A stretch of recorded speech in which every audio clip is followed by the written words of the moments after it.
International in Public Service. Today, the Commission needs to ponder an important question. How can we, as a country, inspire universal service across America? In 2016, the Commission was created amid debate over whether the Selective Service Registration requirement should be extended to include women after military combat roles were open to women in 2015. The late Senator John McCain and Senator Jack Reed, seeing an opportunity to promote the notion of service above self, championed the expansion of the Commission's mandate to include an evaluation of service in America across all service lines, not just the military. They tasked us with fostering a greater attitude and ethos of service among Americans, particularly youth. We know that young Americans have an interest in service given their appetite to volunteer. Over 28% of millennials report volunteering in 2017, performing roughly 1.5 billion hours of community service. How do we inspire a greater percentage of Americans to serve? One of the first steps that the Commission took shortly after our creation was to define service. For the purposes of our work, service is a personal commitment of time, energy, and talent to a mission that contributes to the public good by protecting the nation and its citizens, strengthening communities, or promoting the general welfare. As you know, there are various definitions of service, and there are numerous programs beyond federally managed programs that support universal participation in service, such as faith-based, community-led, privately managed, or state-driven models. Today, we are here to explore in greater depth how to increase awareness and inspire the next generation to serve through a diversity of options and pathways. As we traveled around the country and discussed this with experts and everyday Americans, it became clear that many Americans are willing to consider a transformative effort to involve more in service. The Commission has heard a variety of universal service options to encourage or require service of all citizens. These conversations have focused on three approaches: universal access, making sure that everyone with a desire to serve can do so; universal expectation, while service stays voluntary, it becomes the norm; and universal obligation. All Americans are required to serve, but have a choice of how they serve. Our distinguished panelists will address all three approaches of universal service and share the diversity of options currently available for Americans to serve. I hope they will address this as directly as possible in their oral statements and in their responses to Commissioner questions. So let me welcome our panelists. Tom Chaboya is the president of Jesuit Volunteer Corps. Dr. Robert Grimm, Jr. is the director of the Do Good Institute at the University of Maryland School of Public Policy. Mr. Jeff West is the corporate responsibility leader for IBM. And Teresa Walsh is the national vice president of training and quality improvement at the Boys and Girls Club of America. Thank you for joining us today. Before we begin, let me explain how we will conduct today's hearing. The commissioners have all received your written testimony, and it will be entered into the official record. We ask that you summarize the highlights of your testimony in the allotted 5 minutes. Before you will see our timing system. When the light turns yellow, you have approximately 1 minute remaining, and when it turns red, your time has expired. After all testimony is completed, we will move into questions from the commissioners. Each commissioner will be given 5 minutes to ask a question and receive a response. I remind commissioners that while I'm loath to gavel down panelists, I am less reluctant to gavel down commissioners. Depending on time, we will proceed with 1 and possibly 2 rounds of questions. Upon completion of commissioner questions, we will provide an opportunity for members of the public who are in attendance to offer comments, either on the specific topic addressed today, or more generally on the Commission's overarching mandate. These comments will be limited to 2 minutes. The light will turn yellow when you have 30 seconds remaining, and red when your time has expired. We are now ready to begin our panelists' testimony.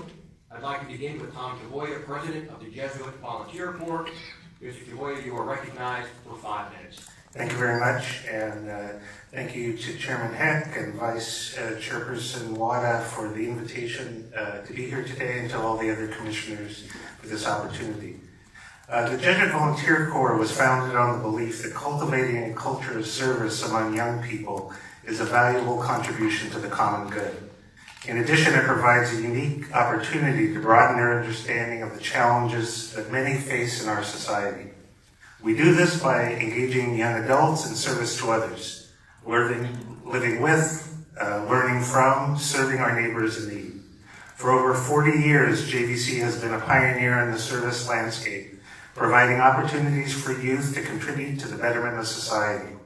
Our former Jesuit volunteer network is more than 10,000 strong across the world. While JVC comes to us, volunteers come to us from a variety of backgrounds. They all share a passion for engaging in the most difficult challenges with integrity, faith, and resolve. They care deeply about social justice. They want to discern where and how they're called to live out their lives, and they're open to having their hearts and minds changed by the work they do and the people they serve. These are young people trying to understand how to integrate these values into their daily lives. They are leaders hungry to change the world, but uncertain of the best course to do so. They have humility, recognizing they must learn and accompany before they can act and help. Jesuit volunteers commit to their current term of service after an application process that pushes them to articulate their motivations and goals for pursuing service. When they come to orientation, they're ready to immerse themselves in the values of spirituality, simple living, social justice, and community over their year of service. The formation program that supports them throughout the year frames the key components of the volunteer service. Jesuit volunteers serve full-time with social service agencies and schools, working with community members who are facing critical social and economic challenges.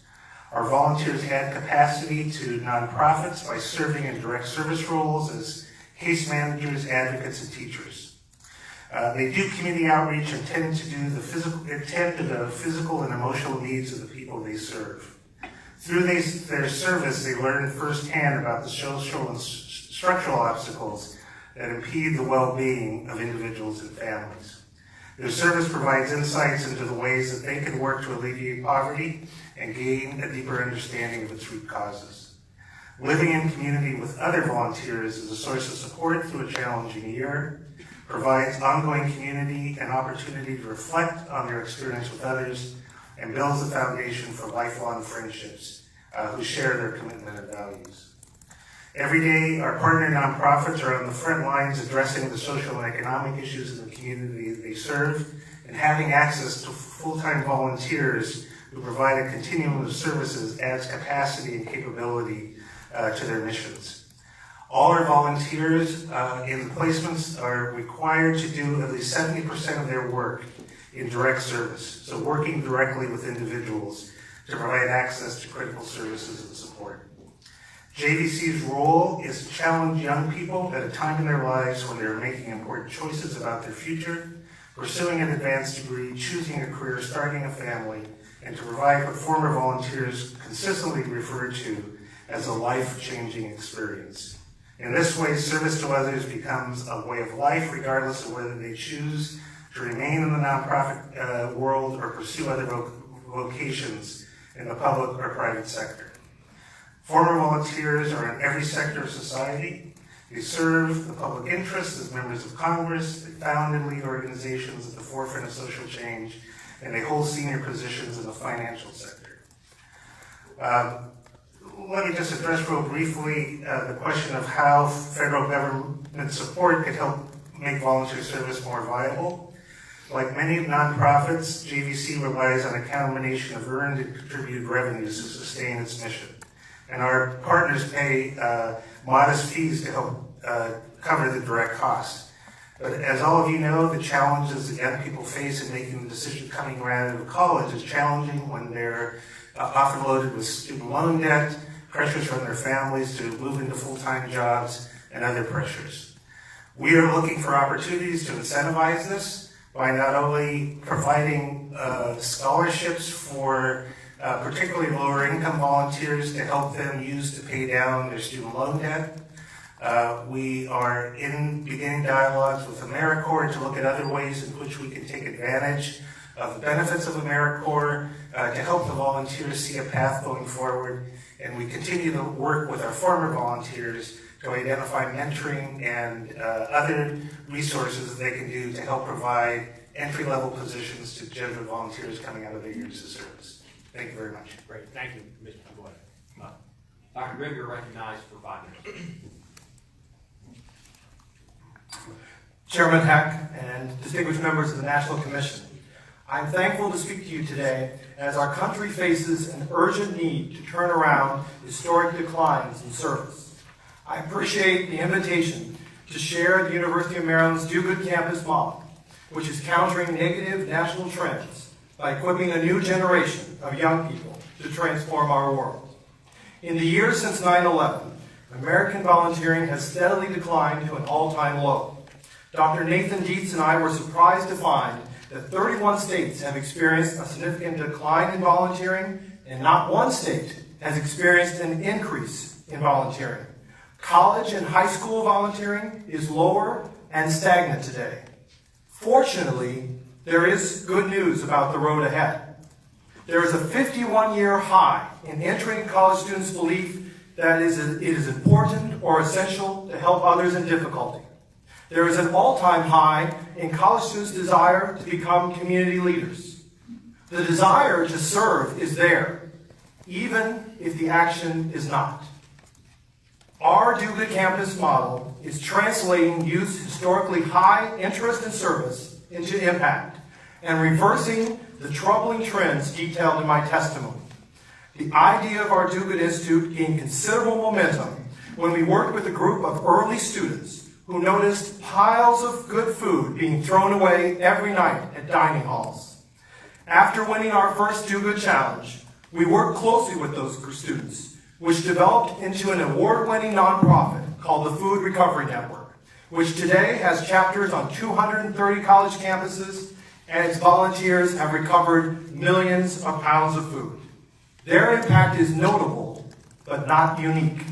Last year, we had an alum who was named a finalist for the Pritzker Emerging Environmental Genius Award for creating the first stormwater credit market in the world.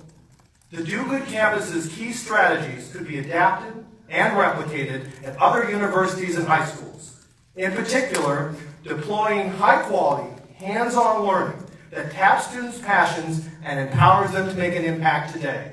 Launching a wide-reaching prize competition, we expanded dramatically through an exciting campus-wide Do Good Challenge, and creating a pipeline of service experiences that build upon one another. Let me take a hypothetical Do Good Campus student. We offer that student some general education courses for learning and practicing how to address social issues in innovative ways. Our Do Good Challenge aligns with other course offerings so that participation is part of the student's academic experience rather than one more extracurricular activity to jump. As the student builds knowledge and experience, we offer the option to enroll in academic programs focused on innovation and leadership, the opportunity for seed funds and coaching to advance their effort. This student can now get paid to work all summer on their project or venture at our Do Good Accelerator, and after graduation, we'll continue to support their efforts. Our approach, detailed in my testimony, has earned the support of university and state leaders, engaged students from all our schools and colleges, and can be replicated if we reimagine service and civic education. Let me highlight a few of the policy ideas that could inspire a movement toward universal voluntary service. First, engage all students engaging all students in federal, state, or local high-quality, required, multiple-year civic or service requirements in secondary schools, aligned with the core mission, developing student leadership and innovation skills, and incorporating real-world experiences. Consider exploring developing a national Do Good style challenge incorporated in colleges and high schools. Make the federal government a catalyst for more nonprofit startups and nonprofit and public leadership development. Together, we can spark innovations, impacts, and economic development to solve today's and tomorrow's challenges. To paint a picture of the future, our Do Good alumni are creating thousands of new American jobs by selling what is termed ugly produce. They're recovering and recycling viable medications that are going to over 17,000 individuals. They're helping free multiple journalists unjustly imprisoned abroad. When youth are empowered to serve in ways that tap their desire to innovate and lead, and we build on those experiences apprentices with ladders to an array of public service careers, we will see a generational shift in service to our country, and that transformation cannot come soon enough. Thank you. Thank you, Dr. Grimm. Mr. West, you're recognized for 5 minutes. Chairman Heck, members of the Commission, my name is Jeff West and I serve as Corporate Responsibility Leader in IBM's Corporate Citizenship Unit. I appreciate the opportunity to testify this morning and will provide a brief overview of how IBM is making an impact in communities around the world, specifically through service. For over a century, IBM has valued the importance of service in the communities where we live and where we work. Today, IBM has a range of initiatives based on the premise that the best way to help communities is by sharing our technologies and professional skills with partner organizations that are addressing social challenges. This is not a new idea, but it gained momentum in 2003 with the launch of IBM's global initiative to support our employees' volunteering efforts. Since then, IBMers in 80 countries have recorded over 21 million service hours. The program encourages active and retired employees to apply their professional skills to community needs and provides resources to help plan effective volunteer engagements.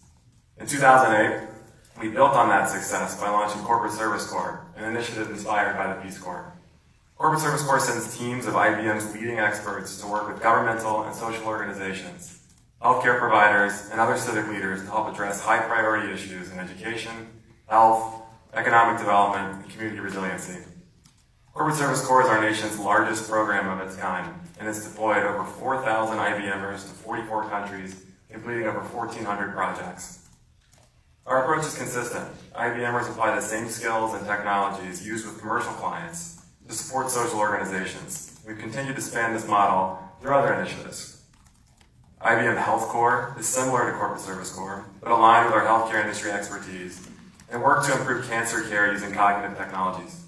Our flagship Health Corps project supported the oncology community in sub-Saharan Africa to improve access to care. IBM teams have worked with the American Cancer Society, CARE India, the Taiwan Centers for Disease Control, and others on projects that intend to reduce disparities in access to healthcare. Smarter Cities Challenge applied the Corporate Service Corps model to urban challenges, focusing on social equity, economic development, emergency management, and the environment. Launched in 2010, Smarter Cities sent IBM teams to 138 cities worldwide through 2017. Another initiative, IBM Impact Grants, provides shorter, 2-day consulting engagements on a wider scale. In 2018, we delivered 312 Impact Grants to nonprofit and educational organizations in 38 countries. IBM service initiatives continue to evolve and expand, but along a clear trajectory. We have expanded our business to integrate service, and in return, IBM sees a triple benefit. First, we intend to benefit communities with improved education, healthcare, disaster preparedness, or solutions to many other challenges. Second, we know that IBMers improve their teamwork and leadership skills. They value the opportunity to serve, and they want to work at a company that shares that value.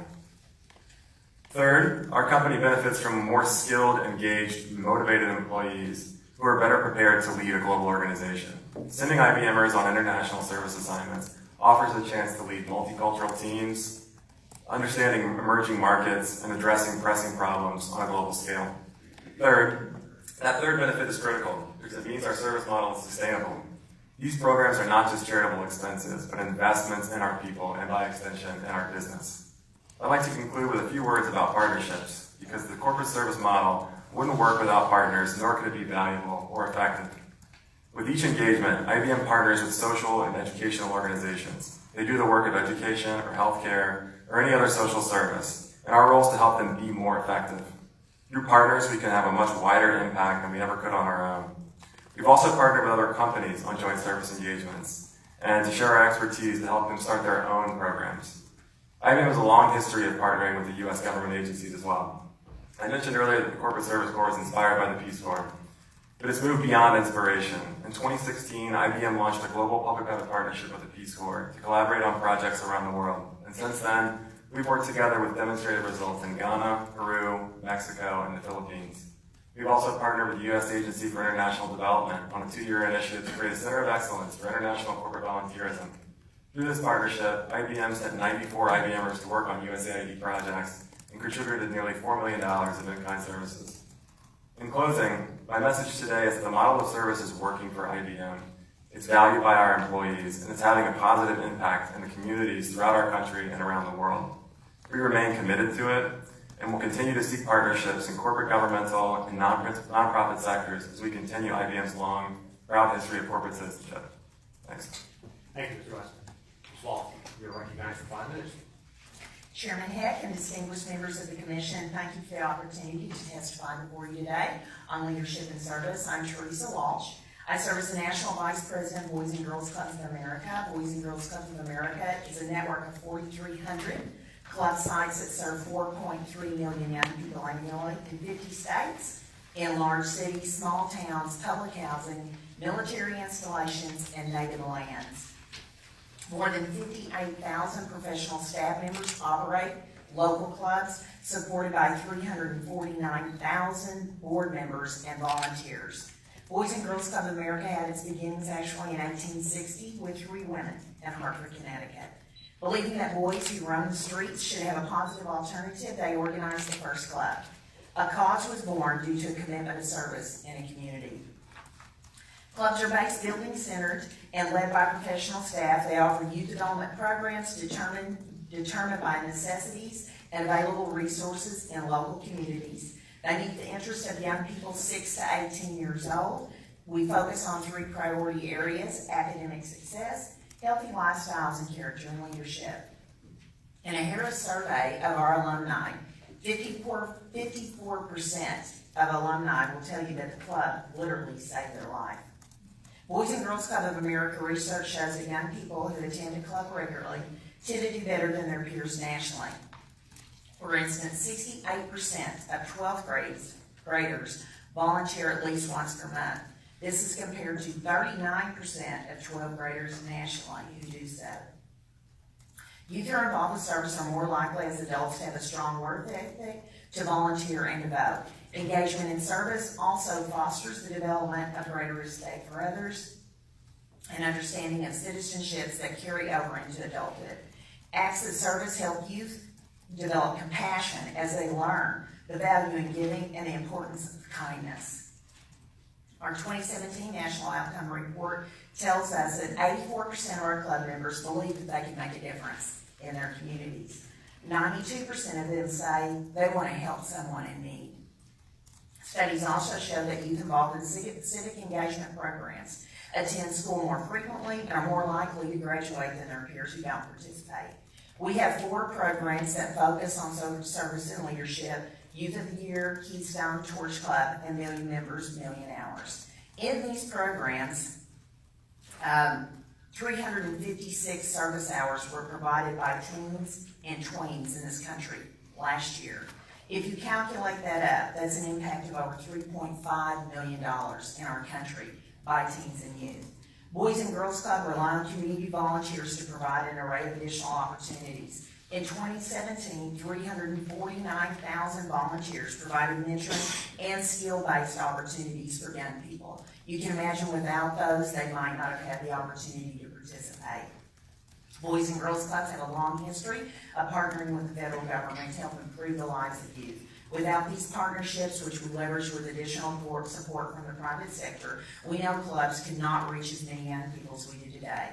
These programs, these partnerships help support not only the impact of the youth that we serve, they also support a return of $9.60 on every dollar invested in a local Boys and Girls Club. For example, in 2018, Boys and Girls Club and the youth we serve have benefited from grant funding provided by the Department of Justice through the mentoring program. More than 9,000 mentors were recruited across the nation in local Boys and Girls Club. Federal funding received through 21st Century Community Learning Centers helps provide high-quality programming for kids K through 12th grade. This initiative is currently the only federal funding source dedicated exclusively to out-of-school time education programs. Additionally, for over 2 decades, Boys and Girls Club and the U.S. Armed Forces have partnered to help children and families face the unique challenges of military life. In 2017, some 510,000 youth were served at 484 BGCA affiliated military organizations worldwide. Finally, the AmeriCorps Vista program has supported clubs across the country, including support in Native communities. We serve nearly 90,000 Native youth, approximately in 200 clubs in 26 states, representing over 100 tribes in the United States. Particularly in a time of change in our country, we must work hard to protect and enhance the spirit of service volunteering. We must see that this service is a key to strengthening communities and America. There is no doubt that the government can provide an enabling framework to assist and incentivize service activity. Boys and Girls Clubs of America is committed to building an inclusive environment in which youth, teens, and volunteers can play a vital role in strengthening service across this country and ultimately making this country a better America. Thank you. Great. Well, I want to thank all the panelists for both your oral and written testimony. We'll now proceed with commissioner questions. I'll put myself on the clock for 5 minutes. So the commission is considering several possible ways in which universal service, whether mandatory or not, could be implemented for America's young people. One approach is to commit enough resources so that any American with a desire to serve can participate in some form of service. So I mentioned in our opening comments that we call that universal access. In your opinion, what are the biggest challenges to universal access today, and how does your organization help individuals overcome those challenges? So if we can go quickly, I'll start with Mr. Chaboy. I would say one major challenges are student loan debt. I would say pressure from parents to get out into the workforce, and so being able to provide a vision of where the path of volunteering leads them in their own professional growth, that it's not a dead end, but in fact it could be a step going forward. And other types of resources, such as partnerships that we have with universities, or reduced tuition for graduate programs that align with the work that they've been doing in their volunteer placements. Great, it's very helpful. Thank you, Mr. Chaboy. Dr. Graham. I think one of the real challenges is creating more high-quality service opportunities. I think that we've got a lot more interest. The challenge is investing in high-quality opportunities. And the way to do that is to offer a variety of different opportunities that really taps each individual's passion, gets them involved in multiple service experiences, and as I said before, provides ladders into they could see different kind of careers as entrepreneurs, public leaders, nonprofit leaders, and others that they could do. If we do those things, people will take advantage of them from our experience. But it needs to be adaptable, and I think we also have to provide support. I mean, just as one example, last example I'll give you, we have a Do Good Accelerator. One of the things we're doing this summer is you can get paid to do good. Your summer job as a college student can be working on a project or a venture. Students need to make money, but they can make money, do good, and develop skills that allow them to make an impact in their local community and around the world. Thank you. Mr. West. Yeah, the only things that I would add there would just be, I think it's really about access and knowledge and understanding what's actually out there. You've heard from 4 panelists that have offered pretty diverse views around opportunities to engage and serve, and I'm not sure that everyone knows about that. So I think promotion is a big piece of this, and I think that also really demonstrating the value proposition of what service and volunteerism brings to the individual, and how that actually translates to building skills that can lead to meaningful employment as well. Ms. Wall. I would echo, I think one of the biggest challenges is the connection, is the application of how do I get connected with a volunteer opportunity that really gets me excited and enthusiastic about changing my community. The other would be potentially to increase the stipend, because college debt, as we know, is a barrier to young people volunteering. I'm going to follow up with Dr. Grimm if I can. You mentioned, increased access to high-quality opportunities. How would you define a high-quality opportunity? All right. Well, it's a great question. So one is, I think it's an option that first allows a person to tap their passion. So, for example, we offer these Do Good Now courses, and they have very important skills you're learning: design thinking, innovation, leadership. But you get to choose what project you're passionate about in those courses. And those courses are everywhere from, say, an arts to an engineering school. So adaptability, but also, making sure that they're a high-quality experience, an opportunity to make an impact today, so that you are motivated to keep going in those kind of activities, and then supports to build on them, because it's not just one service experience. The way we're going to build a generation and a country where everyone is engaging in service is you give them multiple high-quality service experiences, and you support them as they take next steps in their desire to serve their country and community. Thank you very much. I'll yield back the balance of my time. Vice Chair Wada, you're recognized for 5 minutes. Thank you, and thank you very much to the panel for being here this morning. We you all bring to this discussion a passion for service, and part of the commission is what we're looking at, whether we should make this a universal obligation. Since we know that there are benefits to service and that there are secondary benefits, would it be better for our country that we consider a universal obligation instead of voluntary obligation? And I was going to start with Mr. Chilwell, but I'm going to start with Ms. Welch so we can. Thank you for that. I think that when people are given an opportunity to choose, it seems to me it works better. And so when we say a mandatory volunteer, I do believe for high school, I believe that is different. I believe that there are 26 states that have mandatory requirements for volunteering to graduate that are tied to actual graduation, just not like a condition. So I do believe that's differently. But for adults, I believe allowing people to have a choice, but I believe it is not all the platform would give them to choose around their passion and what it could directly impact their community at the biggest level. Add to that, there are just many pathways to service for Americans. So whether it's with local organizations in your community, faith-based institutions, places of employment, the government programs. I think the important point is that we provide opportunities to serve in whatever capacity that they're able. Everyone's situation is different. I think the more that we can do to promote the different ways that Americans can serve, the better off we'll be. I want to echo the point about potentially focusing on high schools, because all Americans are needed to serve in their country and community. But even though I represent a university, many students, many young people will not go to college. And so I think it's important to think about if you can invest high quality, required kind of service experiences, multiple in high school, I think it would be really valuable to do. The key is to invest in, as I talked about earlier, high quality experiences. If you make a service obligation that is not funded properly and people actually have negative experiences, it will be counterproductive.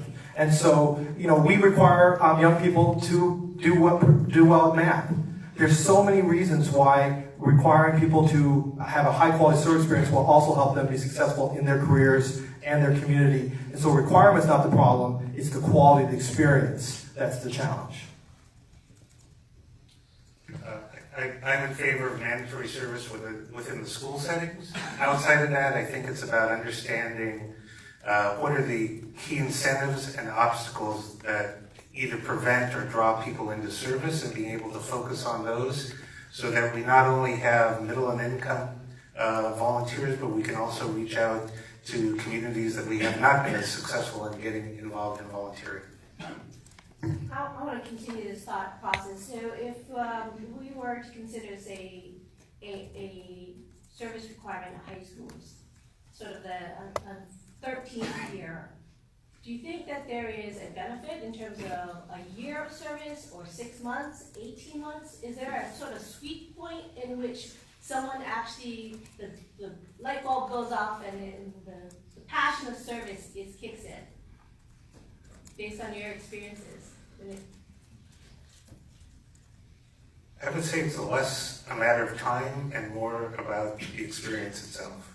And if that experience is hands-on, meaningful, and supported, then I think the time isn't as much of an issue. I also am encouraging a ladder of service experiences, because I think that in order for someone to, for example, say, I want to do a year of service, first you need to have a variety of shorter, high-quality service experiences. So I would encourage thinking about kind of a ladder of service experiences in duration. And I would go on to say to allow the youth, if it is high school, junior high, to have a voice in what it is, because they know what's needed in their community. We just sometimes fail to ask them that. Great. And I don't want to leave Mr. West out. So from the corporate side, how, if a requirement on the high school level, is there a place for corporate responsibility in terms of participation? It's interesting. Of course, we approach this from a little bit different angle, right? So, but we're very engaged at the high school level.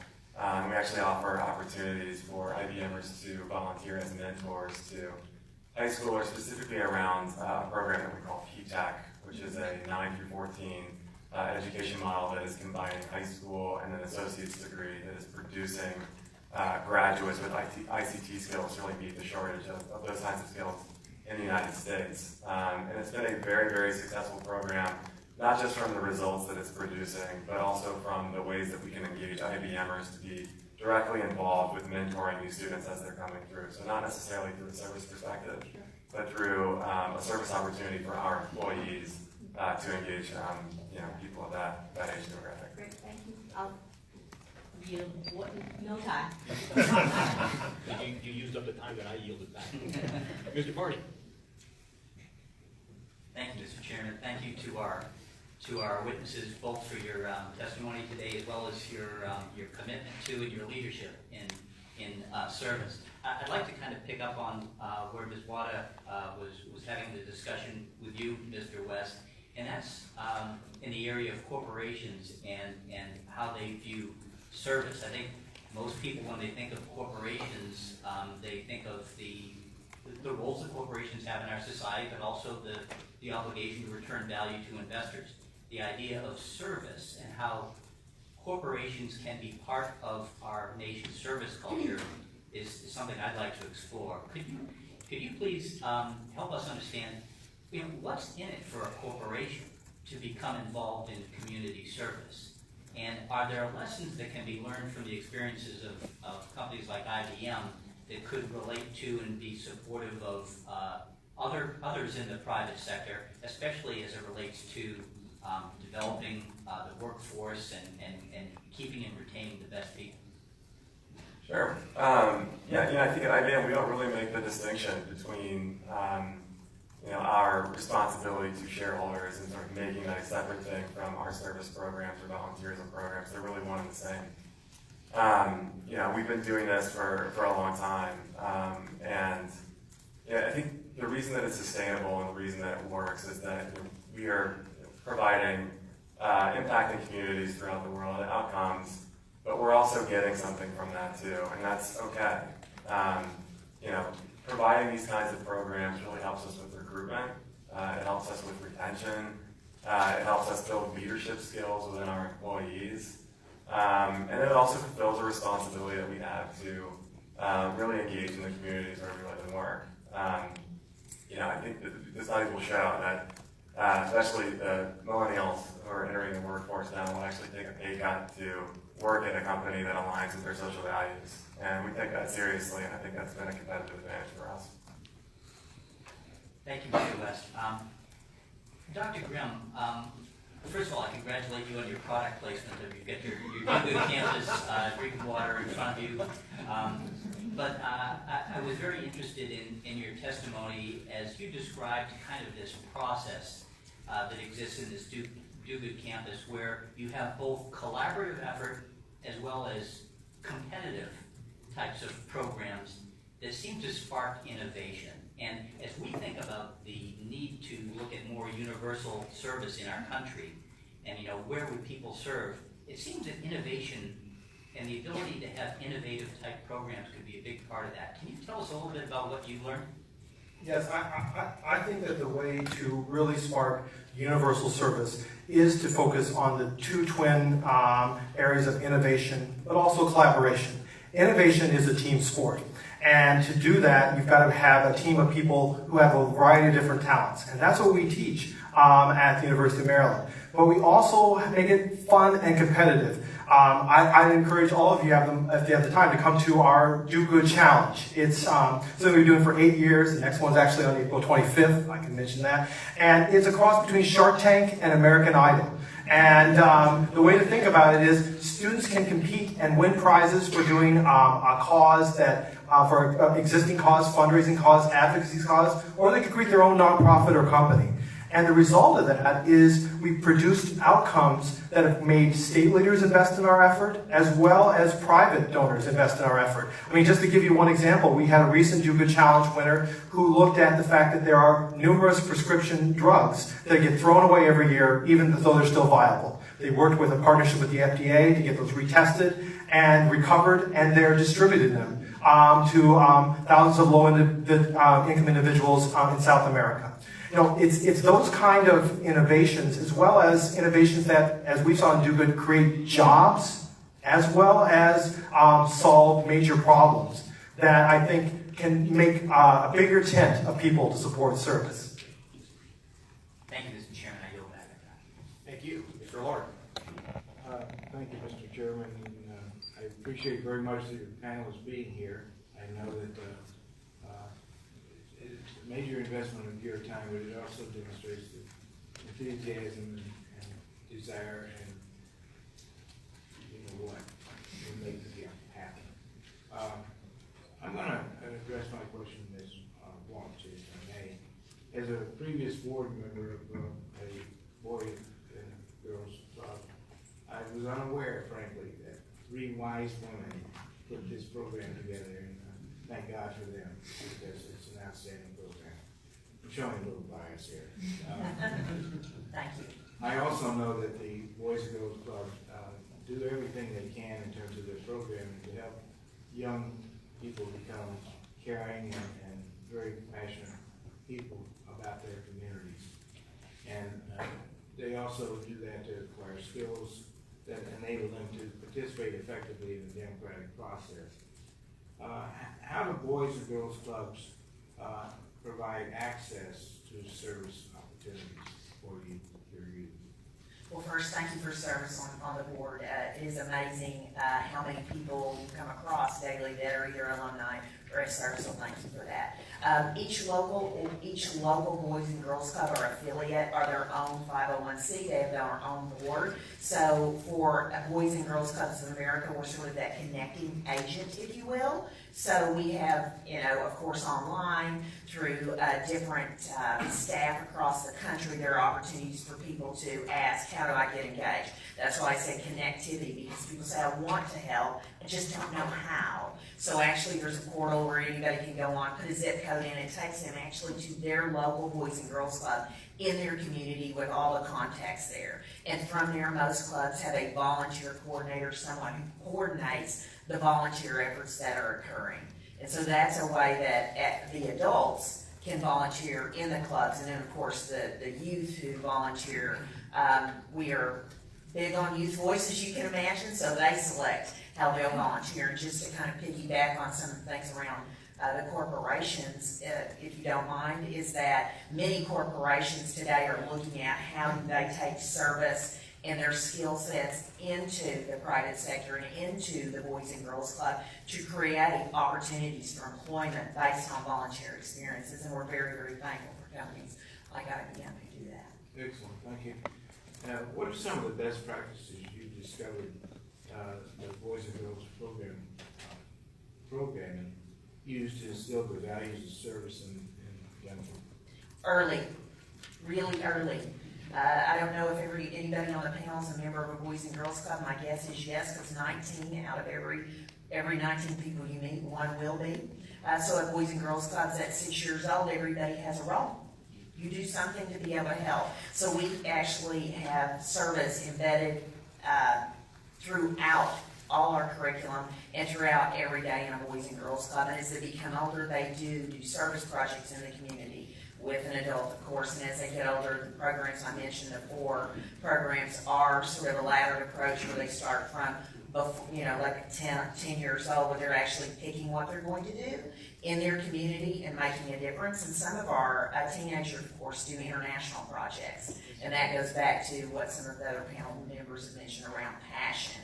And of course, results in what we see, the creation of jobs and what their passion is going to be for the future. So they can be self-supporting, great citizens in this country. fantastic. Would you, I'm intrigued by the fact that a 10-year-old comes up with an idea of the student service program. I'd be very interested in hearing an example. I would love to give you an example, and I'll tell you exactly where. Texas, yeah. A young person, actually, she was 9 years old, and had been to a class of Boys and Girls Clubs on fruits and vegetables, and quite frankly, we all know how expensive those are, so she hadn't had those. The club director and some of the staff heard this, talked to her, and she said, you know, we can have a garden. I bet it's really expensive to have a garden, isn't it? We all know it isn't. So, story from that moment to the end, the kids had their own garden at the Boys and Girls Club. They harvested their own peppers, their own salsa, tomatoes, and actually started a company. And sold the salsa at the farmer's market. And then, of course, the donors who gave to that particular club all got salsa as a gift. You can imagine that worked out pretty well. But that's just one around innovation and like young people. And when I talk about youth voice and what kids really need, they know what they need. We just sometimes fail to ask them. I agree. Thank you so much. Thank you. I give back at no time. Ms. Davidson, you're recognized. Sure. Thank you for your service, and thank you for coming today. My first question is for Dr. Grimm, and your program is intriguing. I'm hearing you speak, I'm reading your materials, and it sounds as though you think this is a type of program that could be scaled across the country and other universities, or maybe even beyond. I know that you raised a decent amount of money to get started, and I'm curious about how you were able to bring so many different types of partners to the table to the program. If you could talk a little bit about that. And then in particular, given the role the commission has, what can the federal government do to achieve your vision of scaling this across other universities? All right, so that's a lot of questions. Those are great questions. I'll try to hit them briefly. What I would say is that we have the Do Good campus and our efforts at the University of Maryland are quite robust today. But only a few years ago we started where we didn't have one class, we didn't have anything, we just had a little seed money and perhaps a crazy idea that we could influence and harness the power of a whole campus to do good. And some of the keys to do that I think any higher education institution could do as well. We made sure that every course we created early on was adaptable and worked with kind of the demands of the different schools and colleges there, whether it's social science or arts. We made sure the students had experiences that were way out of the norm. So you walked into a class, you might have an idea for how you want to change the world, or maybe you just want to change the world, but you don't know how you want to do it.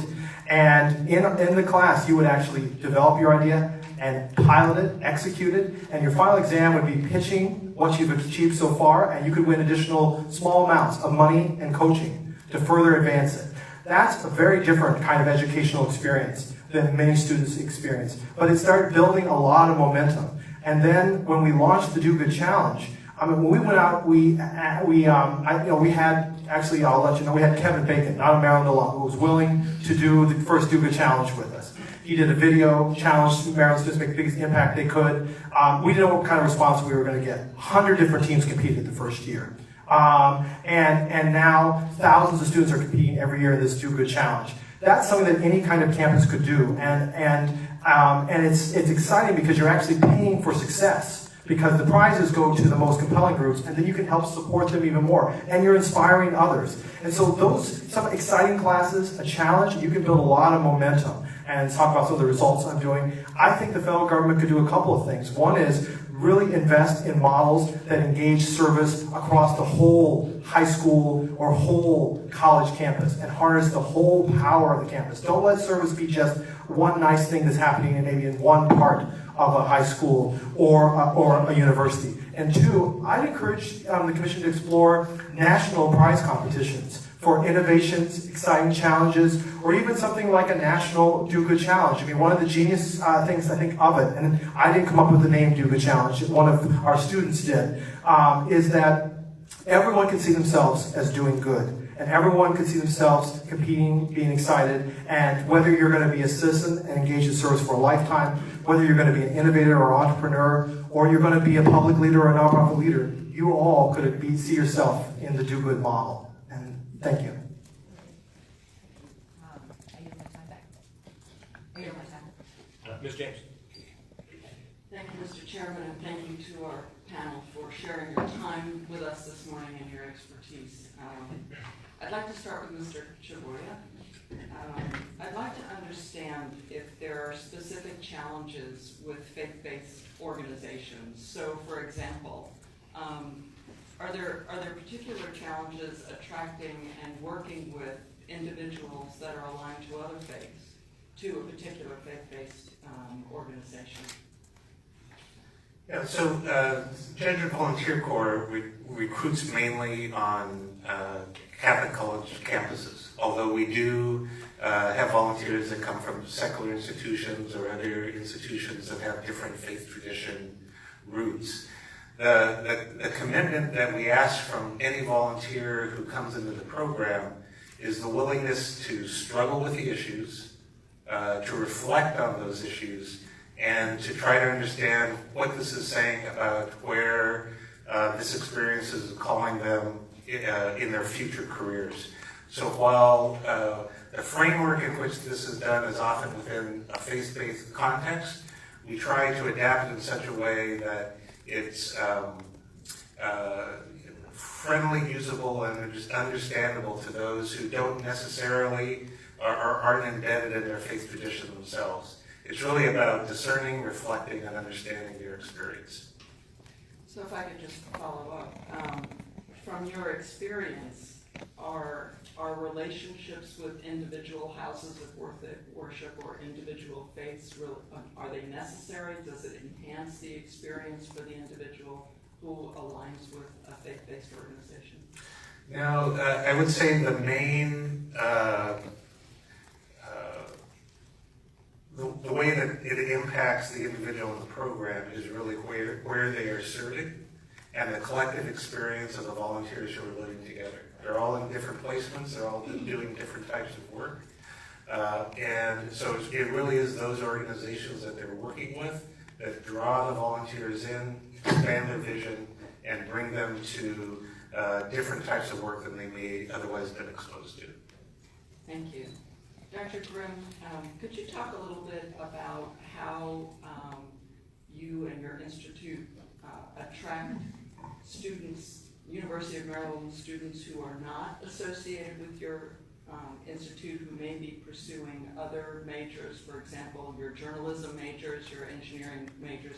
How do you attract them to service opportunities, and how do you inspire them to serve alongside those folks that are in your institution? So one of the things I'd say is that we view our goal to reach every student at the University of Maryland.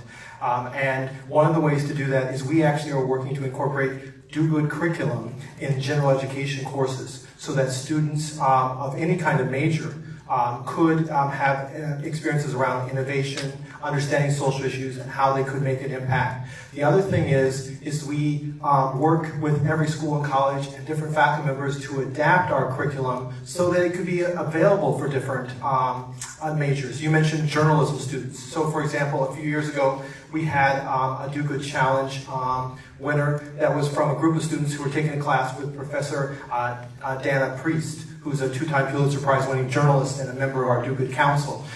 They studied journalists who were falsely imprisoned abroad just for doing their job. Their Do Good Challenge project in class was actually developing an advocacy effort focused on those journalists falsely imprisoned abroad. They developed partnerships with the New York Times, HBO, and they have ultimately credited with helping free multiple journalists abroad.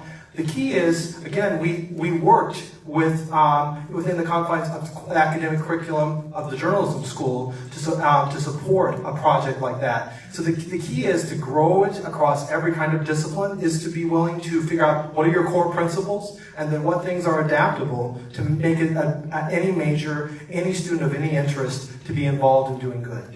Thank you. Mr. Kilgannon.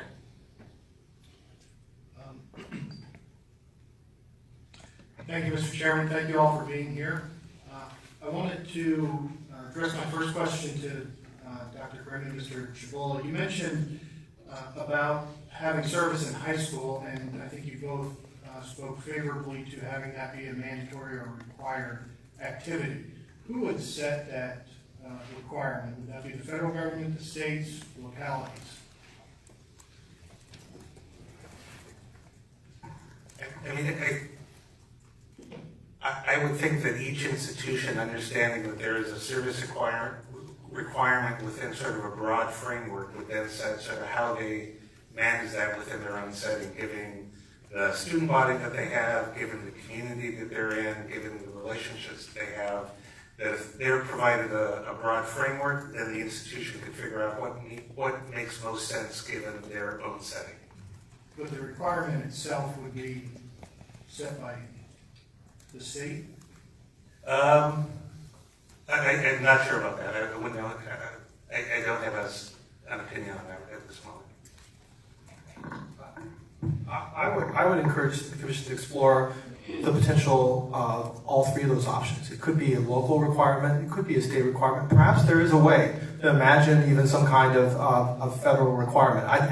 But I think the key is kind of what Tom said. You've got to make sure that those requirements are adaptable to each kind of different schools, the expectations, and make sure those service requirements are core to the curriculum of those schools, and that they are also doing the other things we talked about, high impact, multiple experiences. I mean, the last question asked, how do you get students from all kinds of different areas to really be excited about doing this? You create the kind of educational experiences that students are hungering for. I mean, one of our challenges is we have lots of courses at Maryland that have wait lists, and we're trying to figure out how to offer even more classes because students want those kind of experience. So I think you could explore some kind of requirement, but the opposite is equally important. What's really important is you invest in high quality opportunities that students are demanding. And where does service fit in the school day in this sense? We ask a lot of students. We ask them to learn math and science, physical education. One of the takeaways that the commission has had in the time we've traveled the country is a deficiency in civics education. So, in a sense, it's a zero-sum game. If you put something else in, something's got to give. What would give in your mind? So I think this kind of raises the issue that this at the local setting is not just a cookie cutter approach. So you just can't take one model and apply it.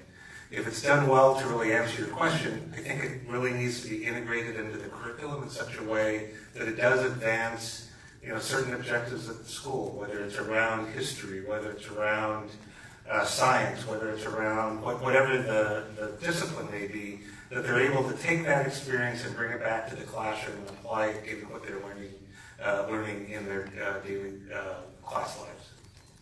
I just underscore that point by saying I don't think it has to be a zero-sum if you're incorporating hands-on service opportunities that also are core to the other academic skills you're teaching. So how can that service experience, for example, you're teaching robotics, how could you do something that would actually create a robotic for good or robotic social impact effort? That's not taking away from other class time, it's actually enhancing it because you're allowing them to take their knowledge and apply it today and make an impact in their community. And Ms. Walsh, I wanted to ask, in your testimony, you spoke about the Boys and Girls Clubs influencing healthy lifestyles. You specifically talked about 91% of ninth graders abstaining from marijuana use. Thank you for that. What challenges have you all seen in trying to promote that restriction, that non-use of marijuana in states where marijuana has been legalized? Now, that is a tough question and a great one right now because, as you know, there's several states that have just adopted that. It has become, and I'll just take Colorado for instance, because that was one of the early adopters, or California. It has proven to be difficult. I think the programs that we've turned to in those situations are fact-based. here's the science behind this, and here's what happens, especially at a young age when young people who their brains are in the process of developing, the damage that can be done from that. And the research is out there. If we're very factual, I mean, with visuals, it's like, here's what will happen, and lay that out. Most young people will make the choice, hopefully the right choice. But I do, as more states take this on, I think it is going to be an opportunity for us nationally to address mental health at a much younger age going forward. Thank you. Thank you, Mr. Chairman. Mr. Casey? Thank you all for your own commitment to service. This is a great panel with a lot of terrific information. I also want to build on what you said about high school with this question. So one of the things we've been looking at is potentially recommending that the second semester of senior year in high school, often known as senior spring, become a service semester as a capstone. And I really appreciate what you said, Dr. Grimm, about really leveraging the whole high school experience. Would love your opinions on, do you think that's a good idea for us? So it would become part of just the capstone for graduation with people who do an intensive service learning project, where they'd be learning, but also really engaging in community service in their communities. Do you think that's a good idea? And if you do, what would you recommend to implement that to make it successful? And if you don't, tell us why you don't like it. Why don't we start with Mr. Chibol? Well, I guess I'll speak as a parent. I would have valued if the last semester of either of my daughter's years was service focused. But again, it goes back to the question in terms of how those experiences are structured so that they're not only service experiences but learning experiences, so that it's not seen as a wasted year or wasted time. Really builds on the work that the student has been doing throughout their high school experience. Yeah, I think in my view, the way it would work better is if you have engaged the high schooler in multiple service experiences to that capstone, so that it is building on the experiences that they've had. I also might encourage you to explore the ability of flexibility, where a student could do their capstone even earlier than their last semester of high school. And in Maryland, there's a number of interesting innovations to try to help young people get involved in their community even earlier. We have a couple communities that are allowing 16-year-olds to vote, for example. So you can imagine offering capstone experiences then when they're 16, 17, or 18, and make it part of a very integrated multiple service experience in high school. Thank you. So I think, looking at this from an employer point of view, I think that we are always looking for skills that are provided by service opportunities, but I would agree that that really does need to be mixed with some sort of learning component. If, a large percentage of jobs that will be available 20 years from now don't actually exist yet, we need to be constantly making sure that the innovations that are being made at a high school level or even younger are very much mixed with opportunities to help build those skills that will help us compete in the global economy in the future. So while it's a very, very important skill set and soft skills that it brings, mixing it with a learning opportunity as well, I think is vital. I would agree on the workforce opportunities for skill-based also, and a caution, because as we know, every school district in the country, every state has different levels of capacity right now, and we have some states that their education system are truly struggling, and have the infrastructure to support that. Because if it's not done sort of in a structured way, especially if you say you have 300 seniors, and it's their second semester, and some get a great experience, and some it's not so much. Having the infrastructure to support that, I think, is critical in ensuring that it turns out to be a great experience for that young person and the community that's going to be impacted by that. Perfect, thank you. Dr. Grimm, I'm really impressed with what you've done with the Do Good Institute. Curious, a lot of college students are now looking at, after they graduate from high school, doing a service year or gap year before going to college. Are you doing anything to support that, encourage that, and what could institutions of higher education do to facilitate that or encourage it as a way to incentivize young people post-high school before college? Well, I appreciate your kind remarks, and I do want to emphasize that everything about DUVA is a big team effort, and it's just my privilege to be here to talk about it. We aren't really doing as much about a gap year effort, but I will tell you one of the things that we are doing that I think educational institutions, like college and universities, should look at is thinking about how we're going to support our alums after they graduate. In fact, one of the new things we're doing with the DUVA Institute is offering programs that are explicitly for our students and alums, and ways that we can support them in continuing on in their service and innovation efforts for a lifetime. Because we believe our goal is to get people engaging and doing good for a lifetime. Thank you. I yield the balance of my time. Ms. Gelly. Thank you, Mr. Chairman. Mr. Chaboy, I wonder if you could please offer your thoughts as the leader of a faith-based service organization as to how you view interactions with secular, either government or corporate, or even other service organizations that are not faith-based. Are there any particulars with regard to relationships, how you establish relationships and maintain working relationships from your organization's perspective? Yeah, so we seek to connect and collaborate with service organizations across the board, to learn what's working for them, both in terms of recruiting, attracting, retaining volunteers. So there is, I think, significant learning, and for Jesuit Volunteer Corps, I think we probably could be doing more to learn from other organizations. We are partnering with organizations that are providing us with AmeriCorps volunteers and other similar organizations. So it's pushing us to think more broadly in terms of what we do in order to support, attract, and retrain a volunteer network within our organization. Thanks. I'd like to perhaps flip it or spin it just a little bit with the rest of the panelists, starting with Dr. Graham, as to what your thoughts are as to the relationships and the place of faith-based organizations, other larger, broader organizations like Mr. Chaboy's, and then also many just local parishes, churches, faith organizations as well play, are such a part of the service fabric of America.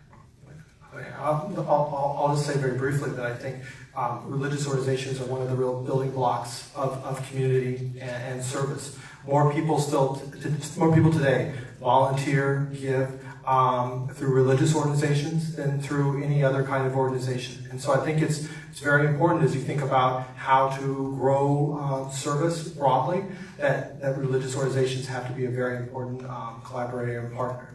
Thank you. Mr. West, with regard to how corporations, either yours or just broadly, interact with or think about partnerships or relationships with faith organizations.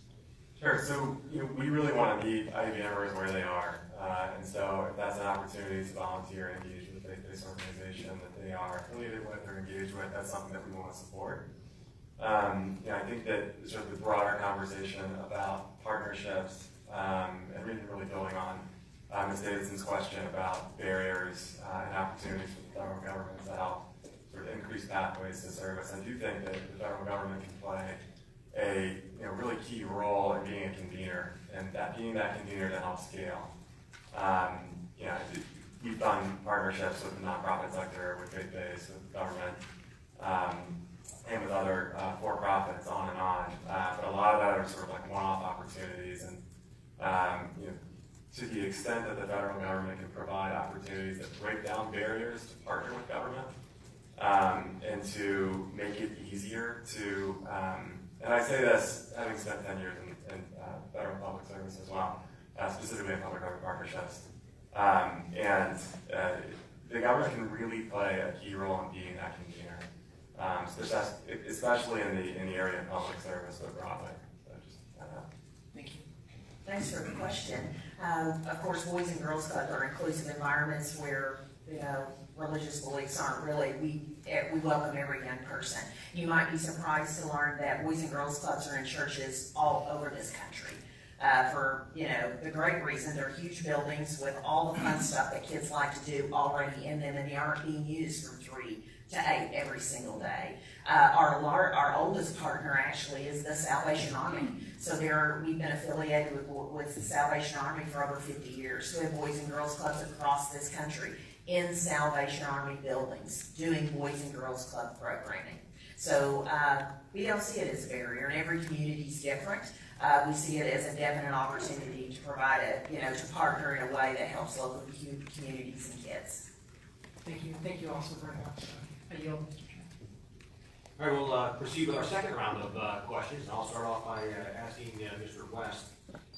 Could you envision a private sector implementing a service model akin to like academic sabbaticals? Let's say, so for every certain period of time spent working at a corporation or a business, that individual would get a period of time off to be able to go and perform a service type project.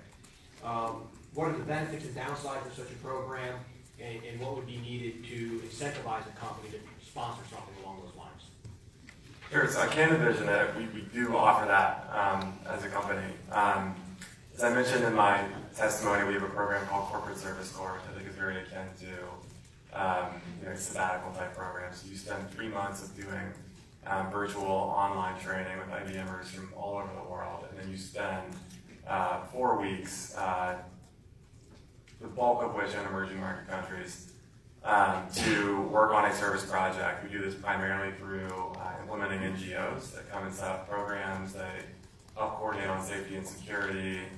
They develop monitoring and evaluation components, APIs. And then what that really enables us to do is build this very, and it may not sound like it, but life-changing experience for IBMers to actually get back to their day jobs and want to learn new ways that they can continue to engage. And it's been a predominantly successful program for us. It's a challenge, to be honest. Convincing the acceptance rate in the Corporate Service Corps for IBM is something akin to like Ivy League. It's a very competitive process, and not a lot of people get in, and we have people apply over and over and over again. And so because you're drawing that kind of talent from across the company, you then have to convince their manager, hey, let your best person on your team go. Not only to spend 3 months of training in addition to their core responsibilities, but then to leave their job completely. They're really not supposed to be checking in on email. They're supposed to leave it completely and focus on the project. That's a tough sell. And for that reason, there aren't a lot of companies that provide that amount of service, that amount of time in terms of the service projects they do through pro bono consulting or corporate volunteerism, or however you want to term it. So, we've done this to varying degrees of time off for these sabbaticals, if we want to call them that. We've done it at an executive level for smaller amounts of time, and we've piloted projects like that. I think the through line for all of this is that we're providing these opportunities, whether it's a day to go volunteer in your community, and we provide a variety of, we provide over 64 toolkits that make it very easy for IBMers to go in and apply their skills to a specific nonprofit or educational institution. Or whether it's an extensive training process or something like Corporate Service Corps. I do think that these sabbaticals, while they do exist, they're probably not prevalent enough. And I think that we can help articulate what the business case for that is. It's been something that's been profoundly successful for us. So when they're doing their 3 months of training, are they still doing their day job? Yes. And then on average, they can go for a 4-week service experience. How many positions do you sponsor annually in that regard? Right now, we're probably at 500 a year. We're looking to maybe double that number here in the next 12 months, and then we're also looking to expand the ways that we offer our Corporate Service Corps program. So we just celebrated our 10th anniversary last year of Corporate Service Corps. As I mentioned, we've had over 4,000 IBMers go through this program. But we want to figure out what are ways that we can actually engage that alumni base that come back to their day jobs. We're a technology company. Are there ways that we can actually use our technology to provide virtual consulting on projects? How can we build ways and opportunities for them to stay involved with projects that they were associated with and working on? And so we feel very proud, I think, about our Corporate Service Corps model, and it's something that we've taught other major corporations to do. They've set up programs based on using ours as a model. In fact, this has been taught in MBA schools around the world. But we can always be innovating and creating new opportunities so we can really scale that number. Thank you. Dr. Watt. Thank you. I just want to continue that thought process because corporations, and maybe even for Dr. Grimm, and nonprofit organizations like schools, it's sort of like the bottom line, right? How do you make it cost effective? What's the payback to the company or to the university? How do you develop the factors upon which you're assessing the effectiveness of these programs that you can then make the case to, say, your bosses or the American people? Good question. I think demonstrating the ROI is the real challenge around all of these programs, right? So, and we do it from a number of different ways. So we need to measure impact on the communities that we're working and make sure that we're actually delivering the results, because that's something that we can take back and say, to our senior leadership, and say, look, this is the impact that we're actually making. So we have to be very sure that we're accurately measuring what that impact is. And then looking internally, we need to be measuring the impact on the actual IBMers experience. So that's something that we do in close coordination with our Human Resources Department. We do extensive surveys. We talk to their managers. We come back and survey them at later points in their career to figure out how this actually helped them on their journey, their professional journey. And so, we need to be looking at this through, a number of different, I think, pretty diverse lenses in terms of measuring impact. But at the end of the day, what this takes is buy-in from your senior leadership. We have a chairman and CEO that values this program, that places resources in this program and invests in our business unit to administer this program, provide opportunities for IBMers. And without the support from your senior leadership, these things won't happen. And so we have to continue to make the case, not only anecdotally through stories and the power of telling stories, but also real data and what that data actually means for both the IBMer and the company, but also the communities that they're working in. Dr. Grimm, from the sort of education nonprofit side? Yeah, thank you very much. One thing I would say is that similar to employees, what you want to do at a university or educational institution is you want to make sure you're providing experiences that students are demanding it. So creating those high quality experiences where students want it, deans and other people want it in their schools. I mean, I'm not going to say specific names, but I have multiple deans in my school say, I want my students to win the Do Good Challenge, for example, right? So a healthy spirit of kind of excitement around that. And then I think impact is so important.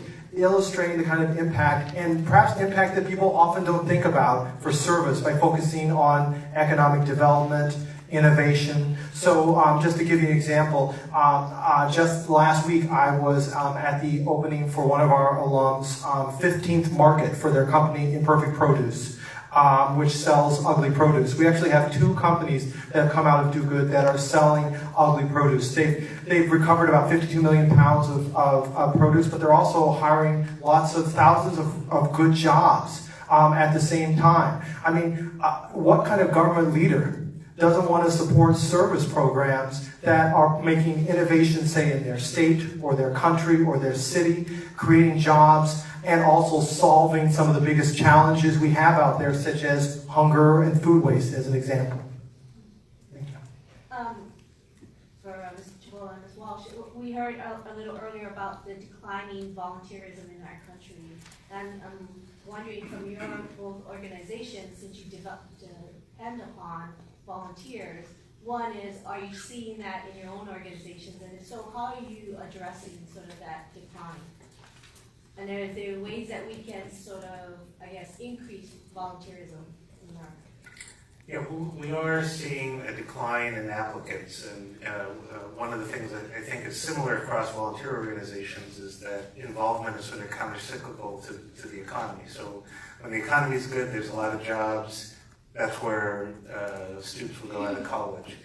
So that's one thing. And so what could be done? Again, it's the types of incentives that are put out there. Again, students coming out with student debt, that they can see a clear pathway, that the volunteer year is not a dead end, but in fact it's a step forward. I just talked to a volunteer in New Orleans. She came in, she made a choice between Jesuit Volunteer Corps or a job on Wall Street. She's doing a legal services placement. She now wants to either go to law school or be a caseworker. So it does provide a transformative experience. for teens and tweens in clubs, we're not seeing it decline because we have a system and program in place. For millennials volunteering, yes, we do see a decline, and I think it is directly linked to student loans because most of them work a job and potentially a gig, if you will, the gig environment that we're in right now. Mr. Barney. Thank you, Mr. Chairman. On this issue of universal service, as we've traveled around the country, what we've heard from Americans is that we as Americans, we don't like to be told what to do. We value freedom. And yet, as we look at the current service situation here, especially some of the information in your testimony, Dr. Graham, about the trends that do not suggest that being freedom-loving Americans are actually bringing more people into service, we have a national problem. And we're looking to establish a nation where people are inspired and eager to serve. So when I saw your testimony, Mr. Chaboya, one of the things that you described for the Jesuit Volunteer Corps recruits is their passion, their willingness to meet difficult challenges with integrity, faith, unflinching response, and how they bring their values and a sense of humility into service. So aside from the incentive part of this, I wonder if each of you could touch briefly on the idea of how do we instill, at a very young age perhaps, in Americans this kind of passion that allows them to overcome some of the other challenges. And I would start with you, Mr. Chaboy. So, as Ms. Walsh mentioned at the beginning, engaging people at a very young age so that it becomes a habit that they see in their life. And I would say secondly, it really is about the quality of experience that they engage in. If it's an experience that puts them in direct contact with the people being served, if they're giving an opportunity to really sort of unpack that experience and learn from it, then it can be transformative, and I think it will lead to future service. If it's not done well, then the exact opposite will happen. Dr. Graham? Yeah. I think those are probably some of the key points, honestly, that I would make. Yeah, the other thing I'd say is that on this question, I think we require a lot of things of young people who we are certain it's good for them. Service, we're certain it's good for them if they get high quality experiences. So I think the requirements, the issue, I think choices is important, and you can do that in the curriculum in a way that asks people's passion. But I think that we need to recognize that right now we're experiencing a country where a lot less people are volunteering, a lot less people are giving, and our communities lose so much by having less people engaged in them. And secondly, individuals lose a lot from health to work benefits from not doing that. Thank you. Mr. West, do you have all the private sector understanding of this challenge, as well as your service that you did in the Peace Corps? Can you help us understand what can we do as a nation to inspire more to serve? Sure. I think it's about making the connection of what is in it for the person. You really do need to demonstrate that value and draw the connection between how this specific experience isn't just something that's good to do, but how it's going to help you build skills that will translate to your professional career and otherwise.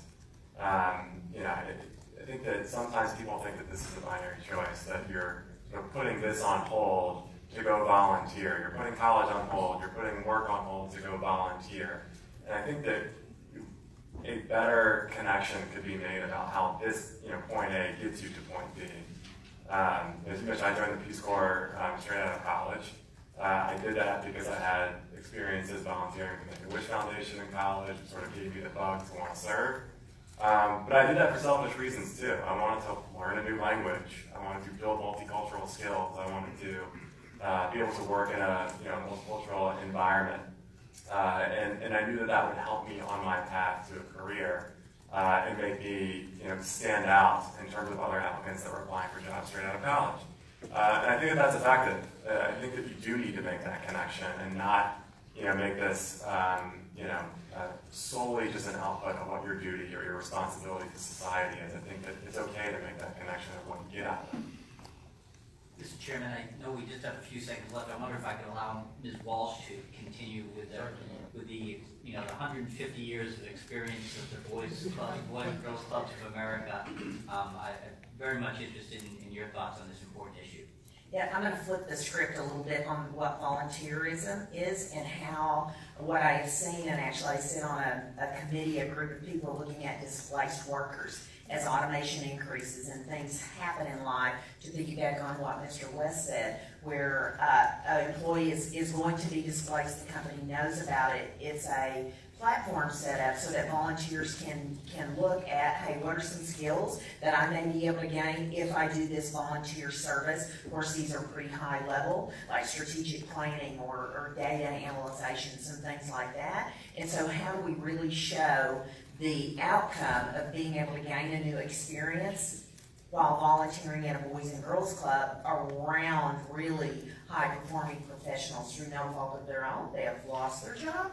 And so we are seeing great benefit in that, working in the nonprofit sector to, you know, place people who might, the local individuals or the local leaders there might not have that skill set. So that is, I was hoping I would get to say that today, but that is one way of looking at volunteerism and service in a way I don't think we've done in this country or businesses have done as employees are displaced. Because a lot of people, you know, in the end game say, what have I done in my career that has truly made a difference? So they kind of look to us soft-hearted people in the nonprofit world and say they're always happy. Why are they happy?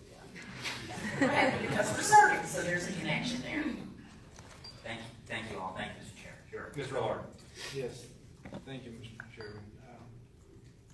As I'm sitting here listening to your stories, which have been fascinating, I'm curious, we got a little bit of insight from Mr. West about what motivated him to serve. I'd like to know what the others of you, when you kind of brushed against it a little bit too, is what motivates you to serve? Yeah, so I would say the very early experiences that I had watching my parents, volunteer at church, volunteer in the community, where I went to high school, we were encouraged on weekends to take part in community activities. So again, it was sort of ingrained this culture of volunteerism, and again, me being able to see the value for myself as a person in my own growth and development. Thank you. Well, I grew up in a very rural part of Iowa, which I like to joke. Some people might say isn't the entire state rural, but my town had 5,000 people, and my grandparents grew up in a town 300 people, and in that town they had a passion for theater. And what I saw as a kid is they were able to convince a professor from Iowa State University to open up a professional theater company in the abandoned dairy creamery in this town of 300 people. And for 30 to 40 years, it was the only professional theater company in the state of Iowa. And I went to it all the time as a kid. I saw how that town surrounded it, how my grandparents were role models for service. And it's a motivation that I have every day. I got them on, a picture of them on my fireplace, and every day I think about how they were able to do next to the impossible in their community through service. And that's what I think motivates me in myself. And I just want to emphasize one last point for the last question. I really think that we should, and the Commission should in no way feel uncomfortable appealing to self-interest to grow service, because self-interest, people get all kinds of benefits, actual and non ones you can see from doing service. So appealing to self-interest, I think, is a winning strategy to help grow service. Thank you, Dr. Graham. Mr. West, anything you'd like to Just add? one quick thing. I shared my experience, but I do think it's important to know what motivates IBMers in their day-to-day jobs. So, beyond the programs that I've talked about this morning, central to our core business competencies, we're using artificial intelligence to help combat human trafficking. We're using blockchain technology to help reduce plastic that's going into the ocean. We've recently required the weather company. We have access to all that data. Think about the potential that we have in terms of helping to mitigate risk around natural disasters. You know, it's what we do as a core business, I think, that causes IBMers to wake up and come to work with a sense of purpose. And it's programs like the ones that we work in corporate citizenship, that really marries, you know, service programs, volunteer programs, and opportunities for IBMers. But you know, it all has to tie back to what our business does, and I think we have a very good story to tell around that too. Mine would be opportunities and expectations. As you can tell, I'm from the South. I wouldn't guess that. But you know, service has been part of what my family has always done. As a former Department of Defense educator, a military wife, a probation officer at one time, I too want to do something so at the end of my days I can say I truly made a difference. And when you get to work with 4.3 million people across the U.S. and internationally, it's a pretty good place to be. So thank you for asking. Thank you so much. Appreciate it. Thank you, Mr. Millard. Ms. Davidson. So, I'd like to share some of when we talk about service, I feel like a lot of times the lines get very blurred. And some of the things I'm hearing today also blur the lines. That's not a bad thing necessarily. At the core, I think one of the things we've discovered as commissioners is the value of service of all kinds, not just at the individual level, but at the societal level, right? Civil society, the strengthening of that. And one of the things I heard today, I think it was Dr. Grimm and maybe Chabal about, well, a lot of you talked about the decline of people serving. And I want to question that a little bit. Is that for real?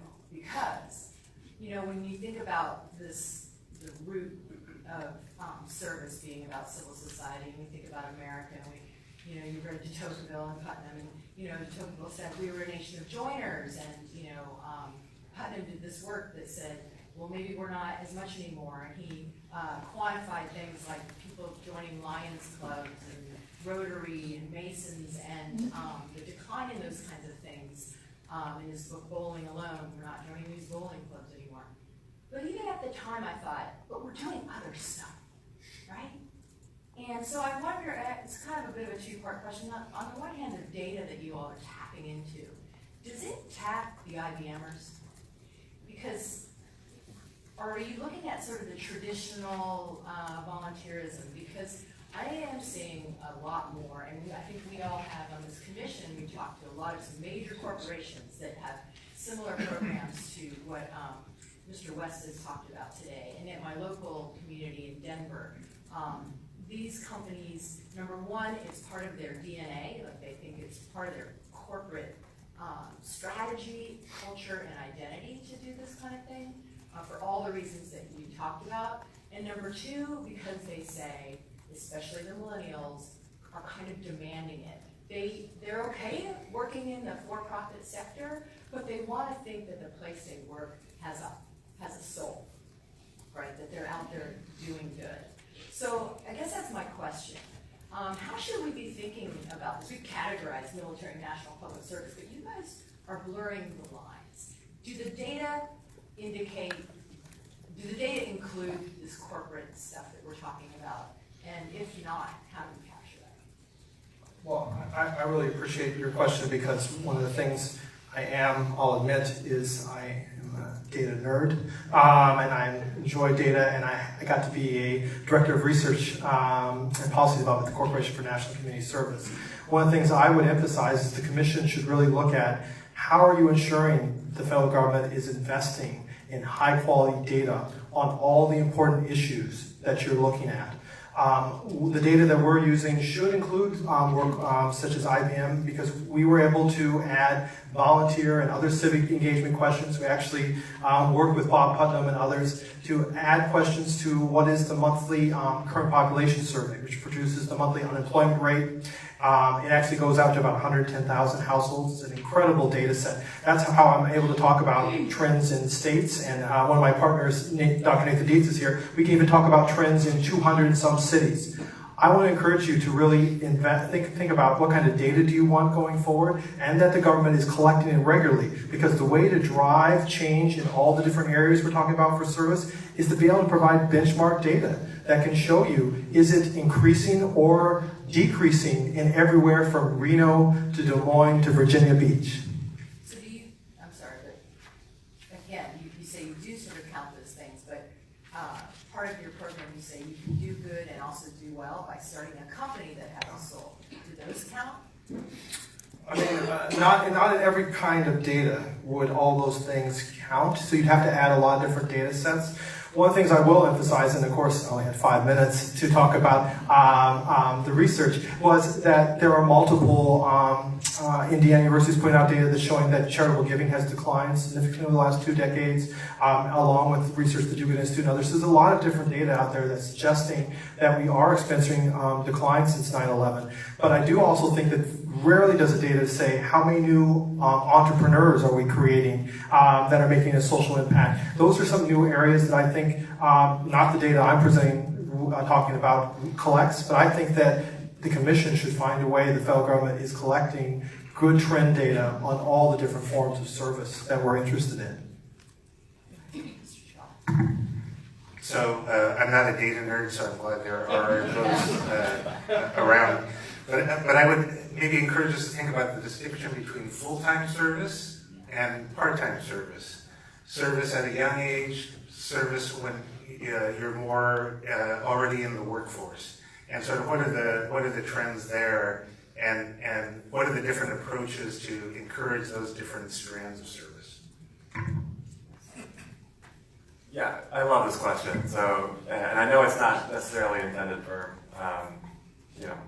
exclusive sort of a private sector point of view, but, when we're looking at blurring those lines, I think that the phase that we're in as a company now is that we want to erase that line completely. I think if you look at our historical approach to, social impact of this kind of work, we used to send money, and then we sent equipment, and then we sent the time and talent of our workforce, which I've talked a lot about this morning. And I think now we're trying to sort of marry all of those things, but make them more closely aligned with the business. Because our core competency as a business brings social impact, that sense of giving back is real with our employees. And I mentioned sort of 3 ways that we're doing that, but I could mention another 50. We just released a report on the Sustainable Development Goals to talk about how we are advancing the 17 goals, not only through programs like that we work on in corporate citizenship, but in our products and services. And so, what we are really trying to do is erase that line completely. We know that, our major stakeholders want this information. They want, a company like IBM to behave this way. So we talked about, employees that want to work at a company that is aligned with their social values.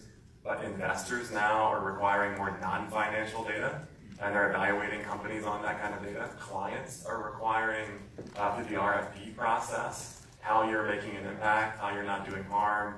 That started primarily in Europe, but that's proliferating to new geographies, every week, and we're helping to support that way. So we are plenty incentivized to do this kind of work as a company, and when you talk about the lines between service and between turning a profit, we want to erase that completely and marry the two.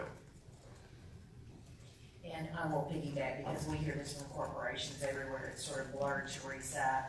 We, I'm sure, can do a better job on the analytics. 4,300 clubs of varying who is volunteering and who isn't. So I believe we have an opportunity to dig a little deeper in this ourselves around what is happening in clubs across the U.S., both corporately and with the teens and 20s and their impact. Ms. James. Thank you, Mr. Chairman. Previously, I think Ms. Welch, you talked about the conflict between students who have a desire to serve, but also have the reality of dealing with massive student loans when they come out of college. So I'd like to pull the string on this a little bit, but I'd like to pull it with Mr. West. So, Mr. West, you've also talked quite a bit about the soul of IBM and your current employees and the service that they provide and how that's institutionalized. What I'd like to understand is, how does IBM value a prospective recruit's previous service? How do you view that? Is that something, are you looking for people? So for example, graduates of the Do Good Institute, how do you view their service and how does that affect the individuals that you're recruiting and who eventually become part of IBM? Sure, that's a good question. I think that we look at it through a number of different lenses. So we have extensive relationships with universities around programs that focus on some sort of social impact, whether it's via service or volunteerism. We have hundreds of partnerships throughout the world with universities, specifically around making that connection between becoming an IBMer and coming from a space that has an academic learning opportunity for service or for social impact broadly. We're very much aligned with skills. So a lot of what we're talking about right now is not about degrees, it's about skills. It's part of this new educational model that we are building through PTAC. We're going to have almost 200 PTAC schools by the end of this year. And so we have over 600 corporate partners along with us, so they certainly recognize the need of looking for these skills. So I think broadly we can say that when you're looking for skills, it is the experiential learning opportunities through service, through social impact, certainly have an impact on grid. I'm a product of that. I don't come from the private sector. I've been at IBM for a year and a half, and I spent over 10 years in the public and nonprofit sectors, specifically around service and around international development. So, I can say from personal experience, making that connection, you're in the interview process and you're trying to sort of communicate how your experience directly translates to the kind of experience. But I think that you can make that connection. I think it goes back to what we were discussing earlier in terms of making the connection of how service builds skills that directly translates into a variety of different employment opportunities. And if you can do that, you can really instill, I think, the want and the need to serve with young people today. Thank you. Dr. Grimm, if I could follow up with you. I've heard some examples of high school age students who talk about service opportunities and service projects as a way of making their college application look better. So how do you encourage, or how would, being on the other side of that, how would you talk to young people of high school age that are thinking about serving and helping them to understand the value of service versus the opportunity to check a box on a college application to increase their likelihood of getting accepted? It's a good question, and I probably would a few years ago have said I was very concerned about the fact that students just started to get into service. One of the reasons was they thought it would help their college applications.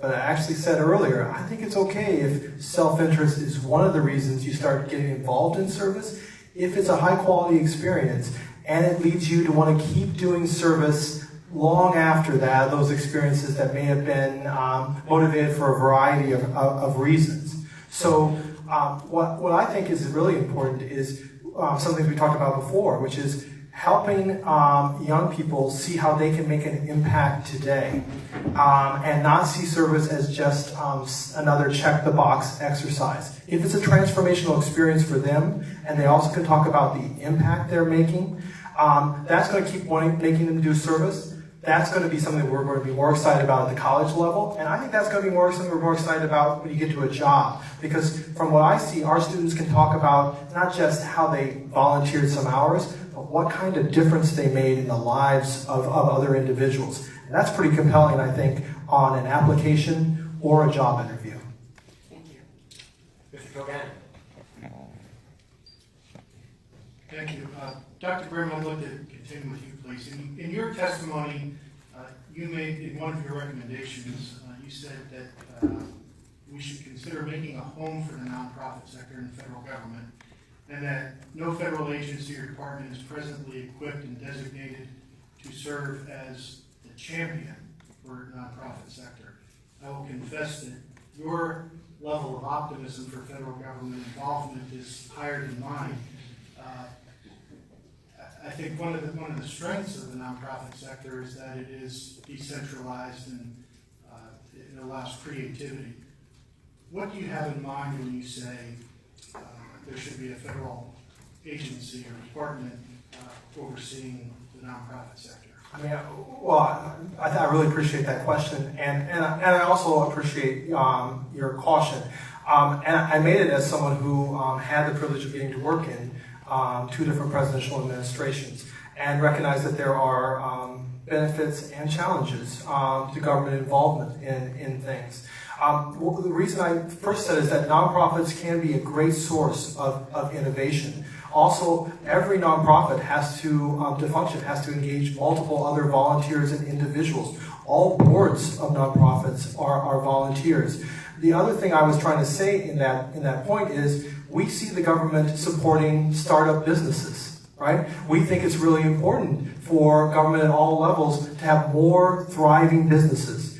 We also need more thriving nonprofits. I've come around to believing we don't have enough nonprofits, and then often we don't have enough support to build the capacity for them to engage Americans in high quality service experiences and to help them scale up and make a bigger impact. And so that's why I was encouraging you to think about how could the federal government provide more support for an engine of innovation in our country, and also how young people, I think, will go between public service jobs in government and nonprofit. And so thinking about how you might be able to support young people in doing both nonprofit or government careers, I think actually could bring more young people into broader public service and even military service opportunities. Okay, so let's look at the other side of, the other end of that spectrum. And I'll direct the question to Mr. Chaboya and Ms. Walsh. You get federal government and then private philanthropy. Mr. Chaboya, much like Mr. Barney pointed out earlier, I was struck in your testimony of speaking about the joy and the passion of service. Similarly, philanthropy, many people who give cash gifts to enable this service experience that same joy and satisfaction. What should we as a commission be considering to facilitate private philanthropy to enable service? Good question.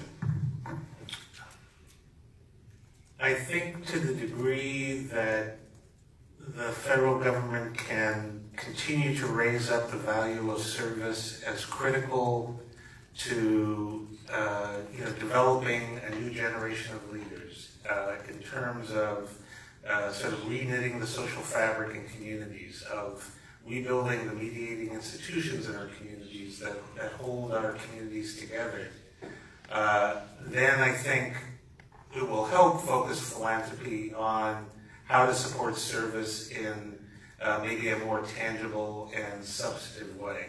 That's an inadequate answer, but that's what I have in mind. I think tax incentive is always a good start. Back to AmeriCorps again, increasing the stipends, to stimulate those young people who have such debt to pay off. I was just at a meeting last week where, I was kind of surprised that innovation was down since the 70s across this country, and I'll piggyback on Dr. Grimm around funds being available for innovation are lacking. It used to be, and I thought, wow, when I was in college, was that true? And there were more startup grants potentially that didn't have strings tied to them, like go try this, here's $5,000, here's $10,000 to innovate. So I don't know if I don't know all of your comments and didn't read your testimony, but that may be an area, an opportunity for the federal government to stimulate that sector.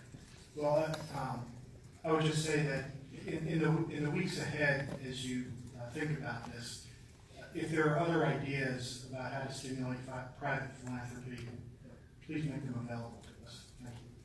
Mr. Casey? Thank you. I want to build off of what Tom just said, in a little different way. You're all terrific and passionate advocates for service. And I think as our chairman opened, we're looking at everything from a universal obligation to just universal access, meaning the folks who want to serve now, especially the folks who want to do full-time service, Peace Corps, AmeriCorps, JVC, other programs, at least providing that opportunity. Because there are many more people signing up who want to serve than who can do the various programs. How would you make the case? I mean, and every year it's a fight for funding. Basically since AmeriCorps got started, you've been fighting for Peace Corps funding, which is a great program. One of our commissioners couldn't be here today, Mark here, but he congratulated you, Jeff, because he ran the Peace Corps. How would you make the case to Congress, political leaders, mayors, governors, that there should be taxpayer dollars invested in this, and building off of Tom, initial incentives? How do we make the case to private philanthropy that of all the choices, they should want to back these service programs? Because without that, we're all just dreaming of a better day.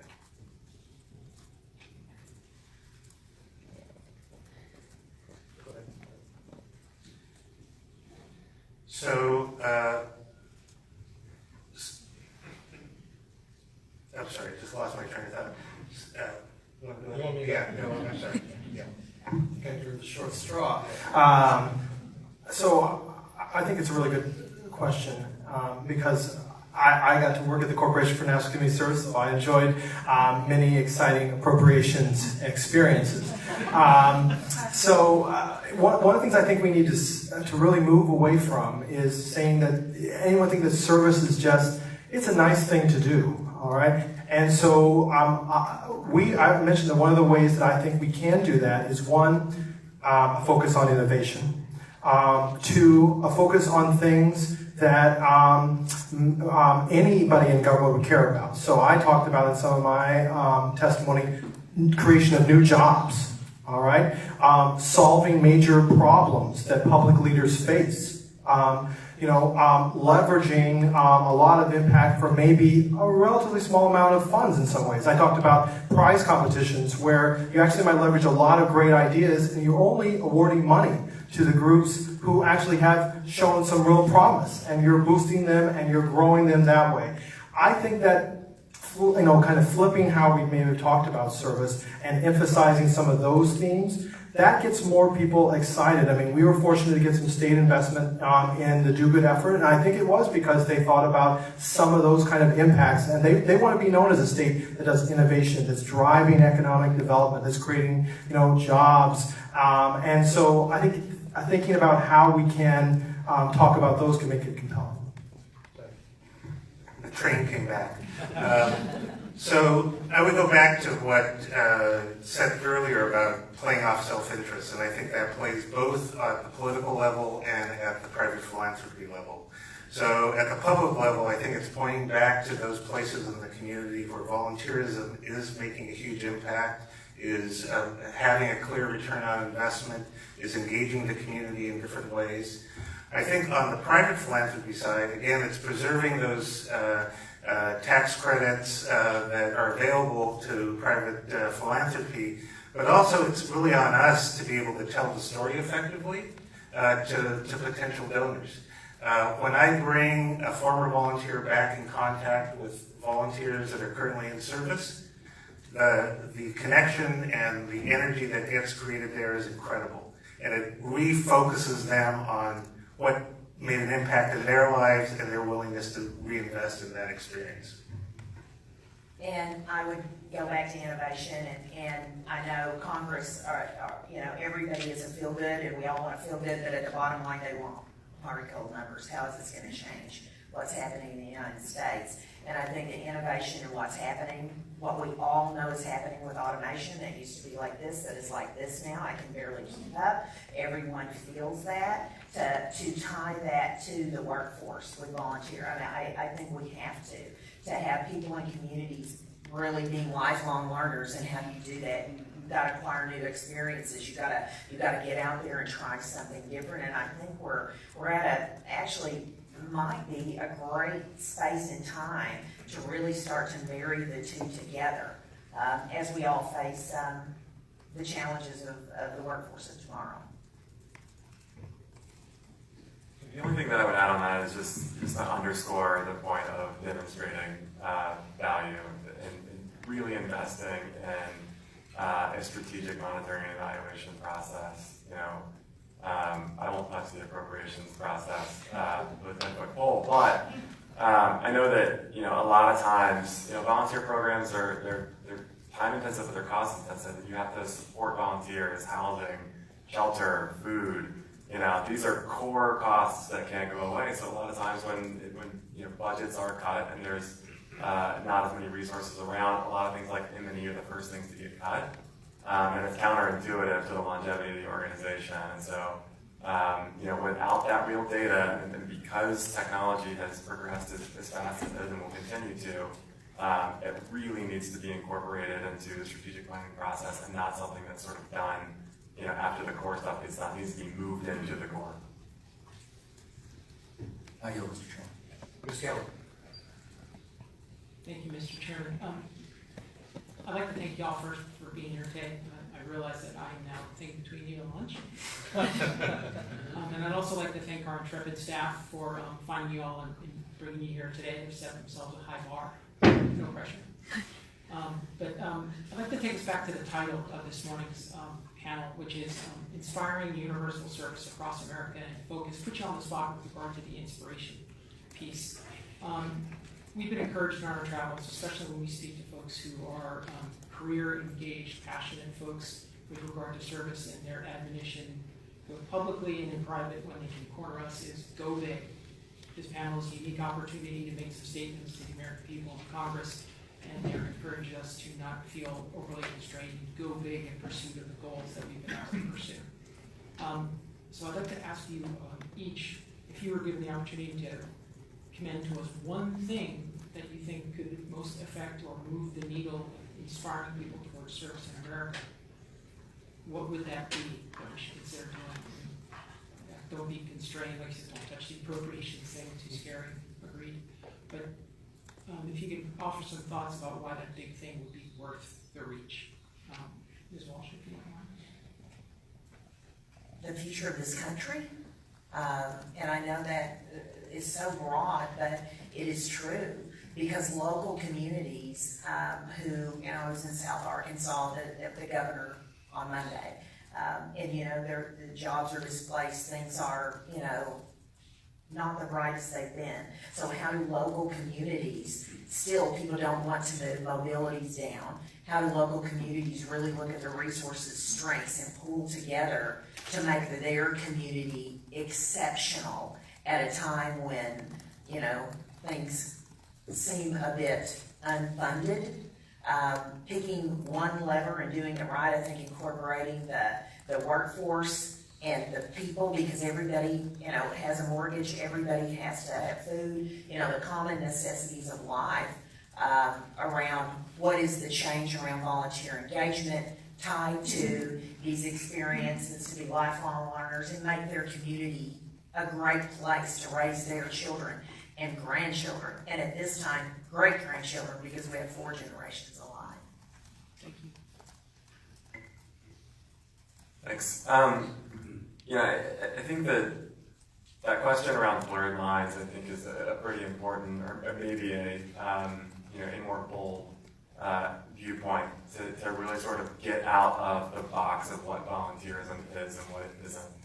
So I would encourage the commission to think, very widely about how we define service and about how other mechanisms or vehicles to make a social impact, via human beings can really comprise a variety of different methods and models. And so I would not be constrained with, really sort of the traditional thought of how we would really categorize that. And I think also I would just build on the fact that making closer ties of how volunteerism and how service connects with sort of the larger ecosystem of social good.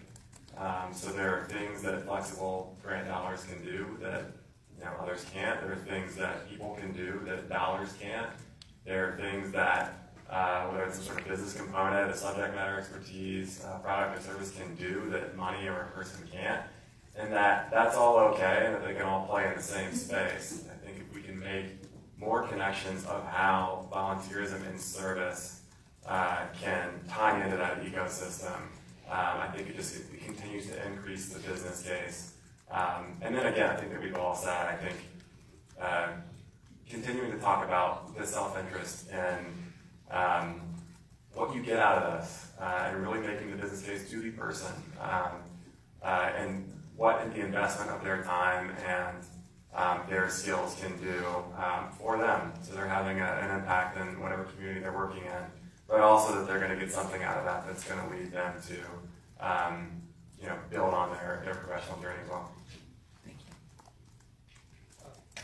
So I'd encourage the commission to maybe flip your question and not see inspiration as your biggest challenge, but actually creating multiple high-quality opportunities for every American.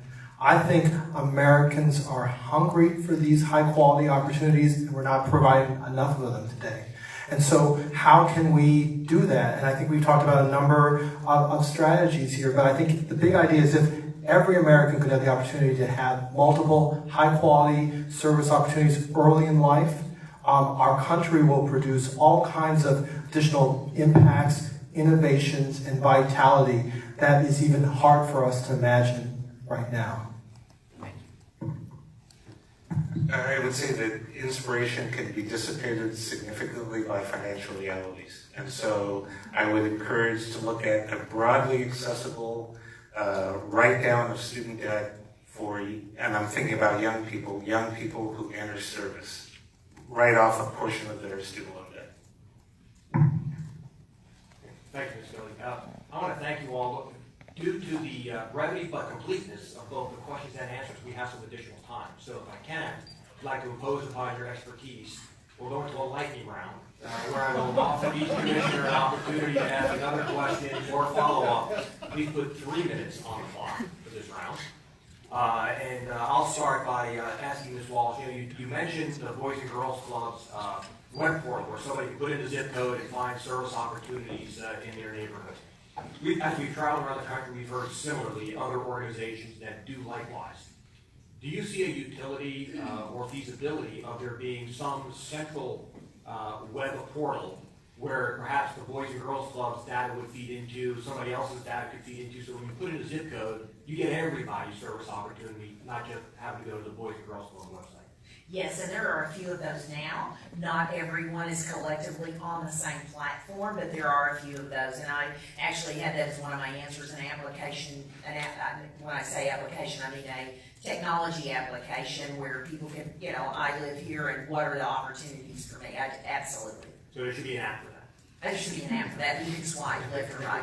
Excellent. And following up on Mr. Kilgannon's question about whether or not there should be a requirement, a federal requirement, right, for service opportunities. Of course, the way the federal government invokes federal requirements is by tying it to funds. So what would be your opinion of there being a federal requirement, let's say, tied to educational dollars, whether it be K-12 dollars or higher ed dollars, where you have to provide a service opportunity or jeopardize your funding? We're all in. All right. We do that anyway, so that's right. So I think the key is how it's designed. So a requirement without proper funding to ensure high quality experiences is actually going to perhaps turn off more people. So I think incentives probably are an exciting thing to try to build momentum, but also any requirement needs to also make sure that you're supporting and investing in high quality experiences. And I would just say that to be aware of the inherent danger of mandating and tying into dollars may create experiences that in fact in the long term dissuade service. And so I think that's one of the tensions by requiring, is that everyone is doing it to check the box, not necessarily because of the experience they want to create. Mr. West, anything? just only quickly add to what Ms. Walsh said around, here's the app for that component. There is, and we do this as a company. We're launching a new online platform. A lot of internally facing and externally facing components to it, but internally it really is a one-stop shop for how can I become a PTech mentor, how can I volunteer in my community, what are my resources in terms of getting matching grant dollars for an organization that I work with, things like that. It really doesn't match to your geography, to your issue areas, and to the resources that we provide as a company. There's no reason that that can't exist broadly and publicly, and in fact it does. So I do think that probably in the next couple of years you're going to see that as a more mainstream method that's used. Thank you. Commissioner Watt. Great. Thank you very much. The question I had is first of all, how can we provide sort of that high quality, multiple experience for all Americans? Do you think that we have the capacity to do this in our country? And second, how can we get the nonprofits, the governments, the corporations to work toward this common goal? Because I think we need everyone involved and everyone in the game, right, to have skin in this game. So how do we go about that? So what should we be looking for to encourage that, and what should we be looking for that we don't do that discourage bringing together these sort of communities? I'll kick us off then. So I would just maybe push back on the notion a little bit that you're leaving college, you have student loan debt, you want to commit to doing some sort of public service, and that you can't get that debt so you enter the workforce. I don't think that those are sort of mutually exclusive things. You're entering the workforce, and a lot of companies do provide a wealth of service opportunities that are supported by that company. And so I would just maybe flip that a little bit in terms of thinking that because you have student loan debt or because you have family obligations to help support your family and things like that, that there are now no opportunities for service. There are, and a lot of companies do offer those. So,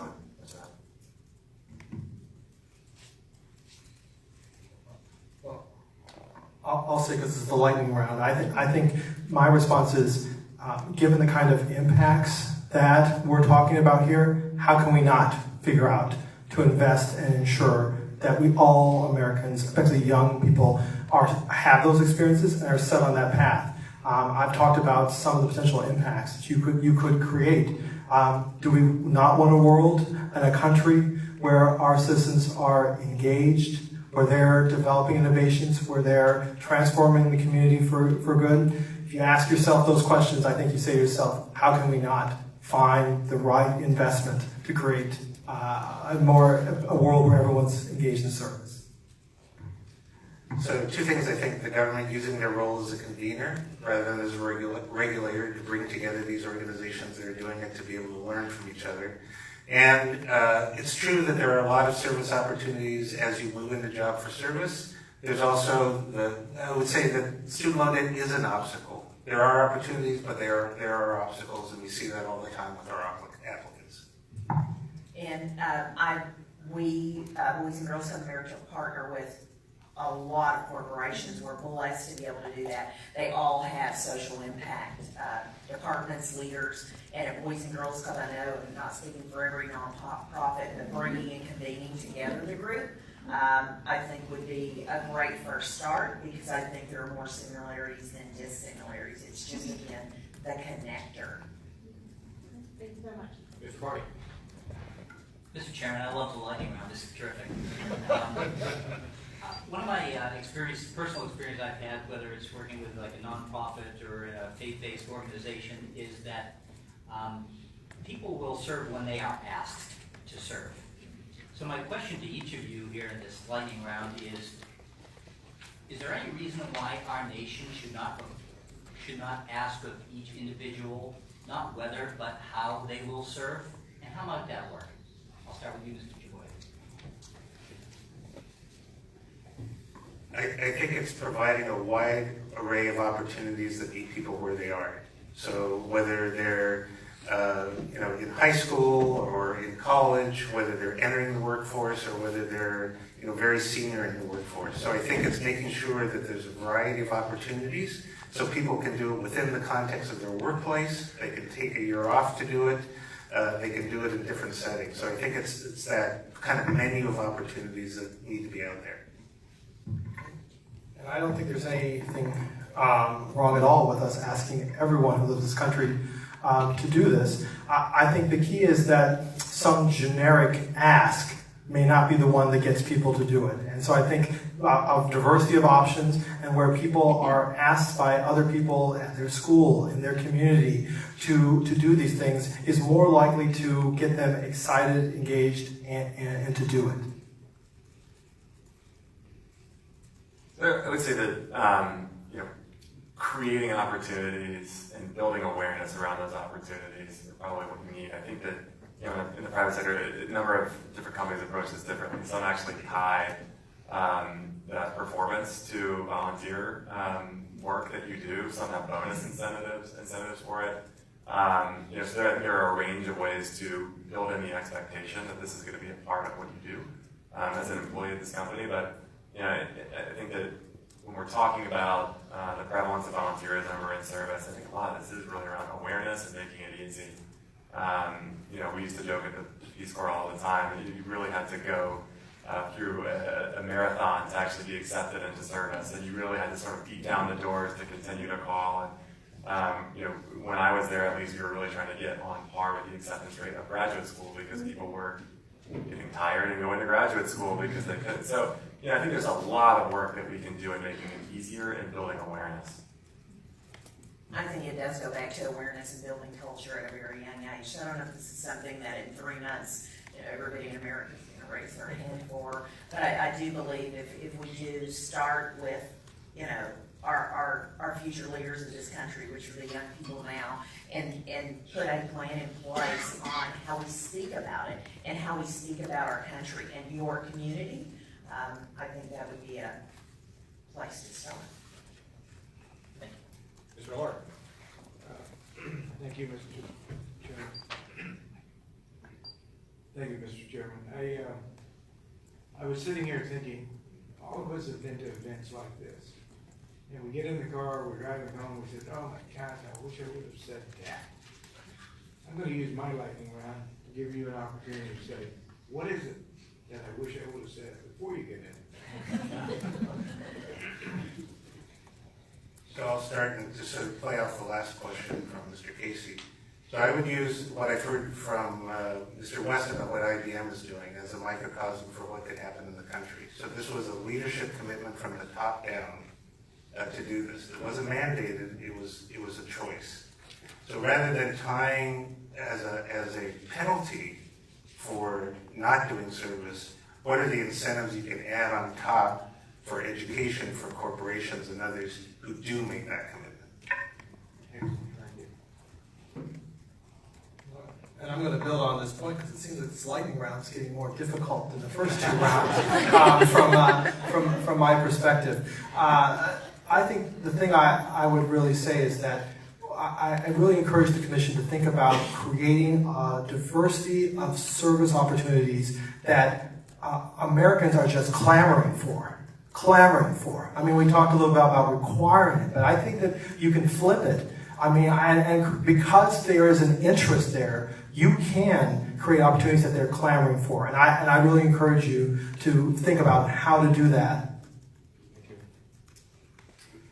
I would just build on the convener role that the federal government can play and really breaking down the silos that exist across sectors, even within the service space. I know that there's close partnerships with CNCS and Peace Corps and other service organizations at that level. But there really should be a convening platform where the private sector, the nonprofit sector, faith-based, and government can all come into a safe space and learn from each other and figure out ways that we can really take our programs to scale by partnering and collaborating. I mean, it's no secret that it's hard to partner with the federal government. It is. And I can say that from personal experience, from being a public-private partner partnerships lead when I was at the Peace Corps. It's difficult. And so I think that if there's one thing that the federal government can do is really embrace that convener aspect and make it easy to bring people together, because that sector is really best positioned to do it. And I would agree on the convener, and I've tried to slide some things I wanted to say in already. You probably noticed that. But I believe there is a group missing at the table. I am fully aware that I am not 6 to 18, but I do represent them at this moment. I'm happy to do that. But I think in consideration of bringing those seniors or those juniors who are doing incredible work in their community, who have taken on some kind of innovative volunteer project, and let's ask them. Dr. Davidson. So that's kind of a good segue to my question, which I think it might take you out of your comfort zone a little bit. One of the other things we're not just looking at this array of blurring of the line types of service. We're also talking about civil service in the government at all levels, city, state. You pointed out, Mr. Chibala, about the difference between full-time service and part-time service. So that's full-time service. Civil servants. I think it's no secret that over the past few decades, the idea of being a civil servant has kind of lost some of its reputation. I find that personally a little alarming and distressing. The negative and toxic narratives about bureaucrats, being overpaid and underworked, and it's just not true. And so I kind of am going to pitch this question out to you, those of you especially who work with the young people today, and as you talk about things that you're doing to inspire people to serve, is that considered one of the ways? Are we thinking about that? Are we encouraging people to, there's lots of different ways to serve, and one of those ways is in your government. What do you think? Well, we absolutely do. I mean, the military is one of our largest partners. We have a program where there is a young person, I'll just give you this example, selected from every state in the United States, actually two, to represent their state and have a platform. And it usually is, as you can imagine in this day and time, you're around political, federal opportunities. So we definitely embrace that and talk to our young people all the time about, these are opportunities in the workforce where you can gain a skill that you would likewise have to pay for, not specifically talking about the military right now. And civil service, yes.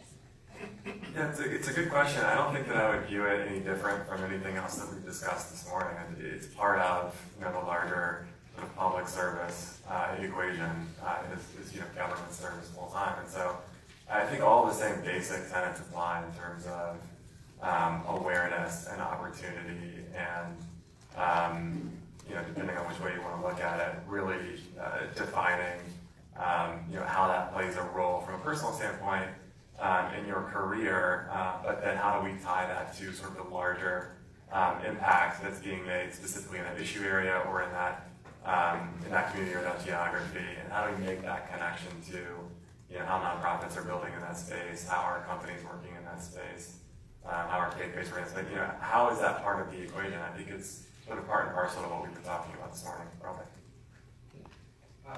I really appreciate this question. One, as someone who got to work 8 years in the federal government, and I'll tell you, when I started, I told my wife, 1 year is all I'm going to do, and I loved it. And the way I think to maybe turn some of the challenges we have with civilian service is I suggest in my testimony to broaden how we define public service and to think about encouraging people to come into government service through programs that might have them have experiences with nonprofits and government. Partly because government gets so much work done today in partnership with nonprofits, so I think it's really valuable to do that. Two, I think I'd encourage the Commission to really emphasize the big impacts you can have by being a civilian servant. With my time in government, it was certainly challenging, had a lot of responsibility, but it also, if you care about big ideas and trying to create big solutions, government is a place you have to be and partner. to turn around a big issue. So this may be an oxymoron, but JDC is agnostic about sort of where volunteers go after. We see civil service or military service as a pathway. Our real interest is in helping the volunteer understand, unpack, and discern sort of where do they go next based on what they've just experienced. And if it's in civil service, great. We have a senator who's a former judge or volunteer, a judge who's a former judge or volunteer. That's fantastic because they're bringing that experience to what they're doing. Ms. James? Thank you, Mr. Chair. Looks like we heard. I would just very, very quickly add, sorry, interrupt the flow He here. doesn't understand the word lightning.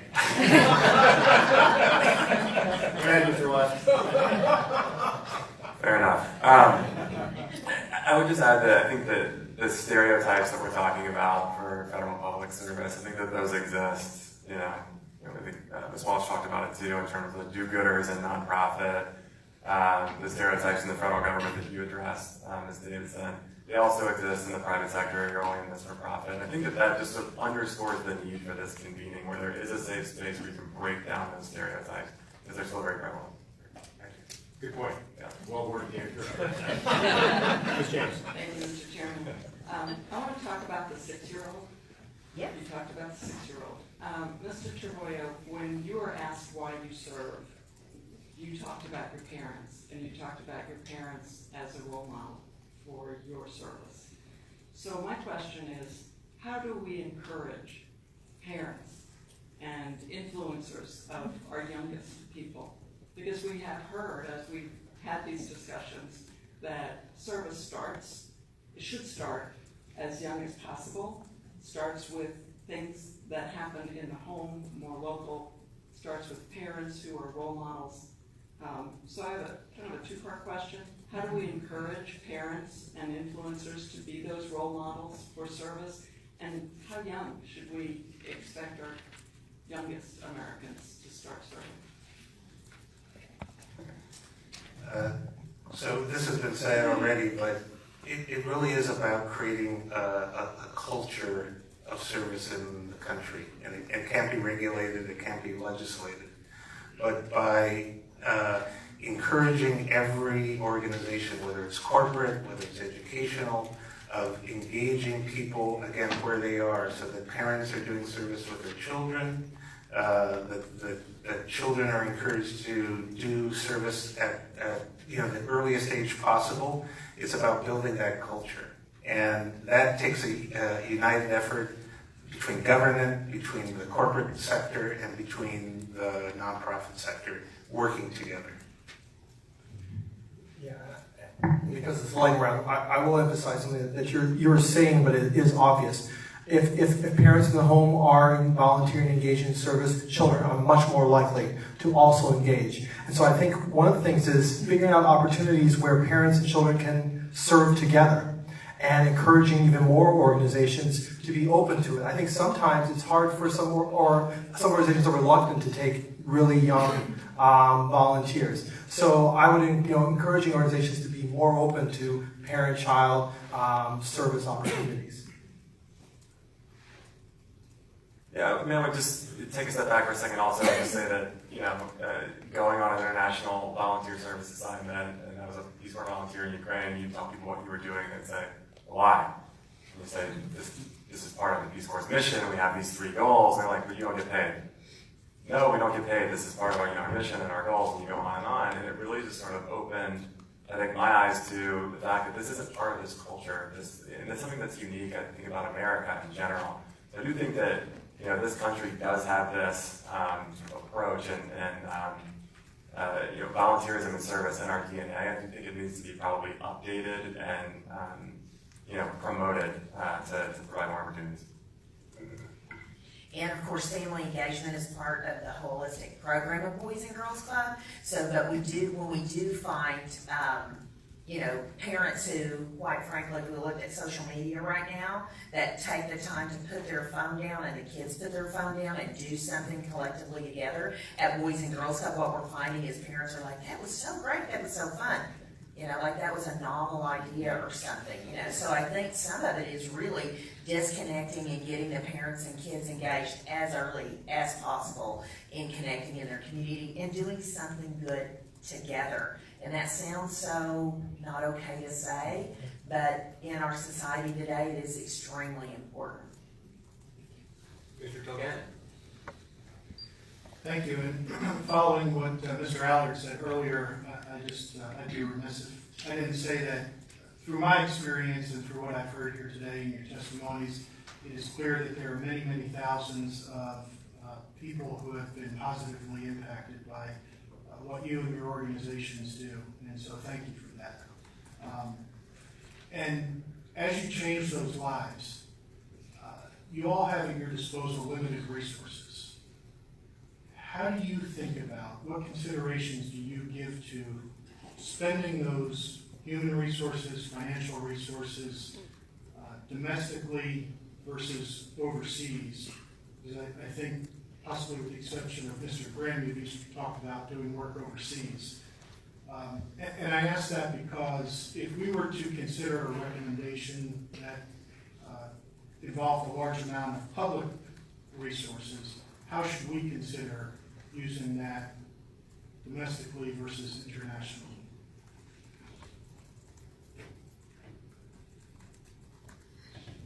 I'll start. You know, IBM is a company of almost 400,000 people, and you know, we work in I think literally every country that the State Department allows us to work in. And so, you know, this is obviously a global effort. I do think that, you know, as you're looking at providing service opportunities, a lot of these are Americans who are going abroad to serve. And so that's not necessarily, you know, two competing interests. And there's all kinds of, you know, benefits that are associated with that.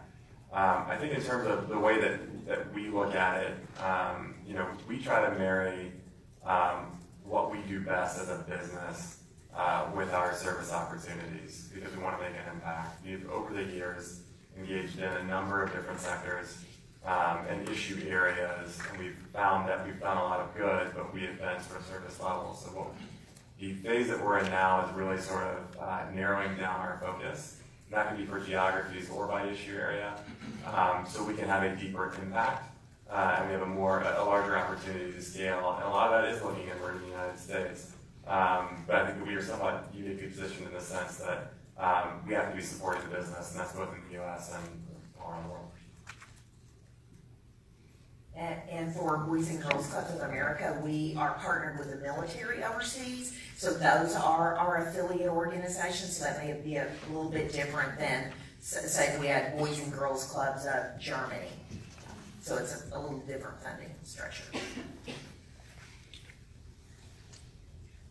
And while I don't have a percentage recommendation, I would say to keep both options wide open, because I think one of the benefits of service is it helps people engage with communities or people that they may not otherwise engage with. So that's critically important on a domestic level. It's even, I don't want to say more, but increasingly important at an international level. That those types of relationships, partnerships, and understandings happen between people in the U.S. and in other countries. We're in 5 countries right now, and we'd like to expand beyond that. And I'll be brief because I know the time is up and I don't want to be called out. But I will mention that with our Do Good effort, we do support students engaging in hands-on projects abroad. We just had a group of students who came back from working on hands-on projects in India, where they're making an impact there and they're really developing skills. And I'll tell you, those experiences are also going to help them get really good jobs when they graduate from the university. So I think it is important to offer, you know, domestic and international, given the world we live in and the importance of that. So, thank you. Thank you. Mr. Casey. We're the Commission on Military, National, and Public Service, and this has been a great conversation, mostly about public and civilian national service, and I appreciate what you said as well about your partnership with the military. Do any of you have any other suggestions on how we can better link civilian service and military service? General Stanley McChrystal, who chairs the Service Year Alliance, has really been pushing out to look at that as two sides of the same coin. Any thoughts on that?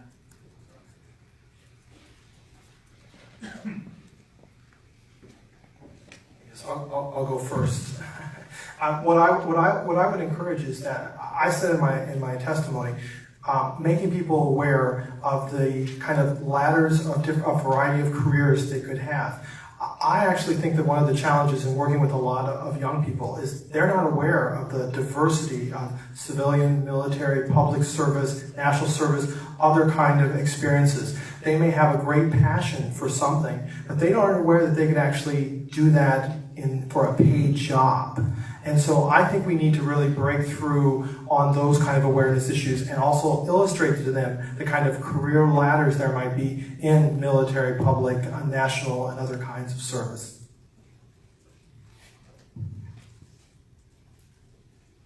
I mean, I would agree. I think it's education because I was literally with 500 teenagers. They started talking about like the Army Corps of Engineers. They didn't even understand that those were jobs, that what they did, they thought they were all engineers, you know, making buildings in New York. And I'm like, wow, okay, we have some room to educate some young people on this. So from a young person's perspective, I think it is actually that.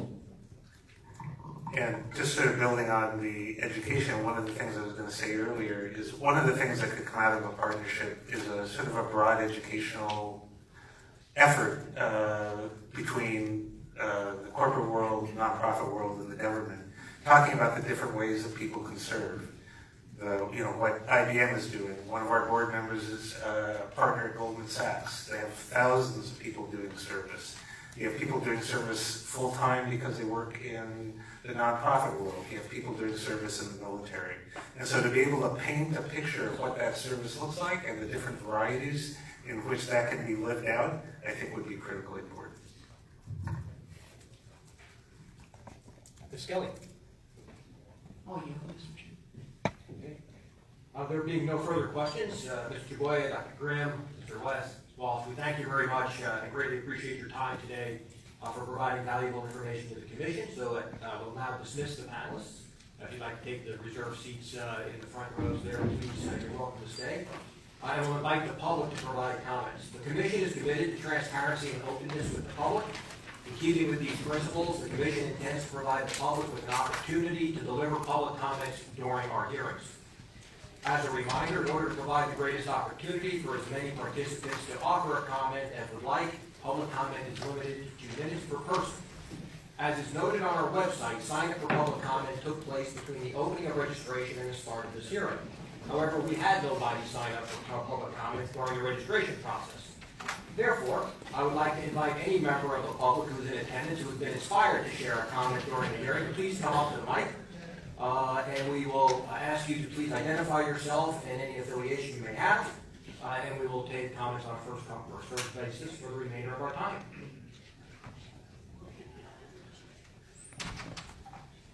Thank you. This is the group. My name is Li Yang. I hope I can have the same amount of time as other panelists, but I do have a lot of things to say. So since you are limited to 2 minutes, I'll just briefly, of course, very briefly. First, I want to say they are always considered to get money from the government. But I think the government the purpose is really to provide the basic important tasks that they need, like education, improve the quality of the students and the teachers. But I think what they point out is a public-private partnership.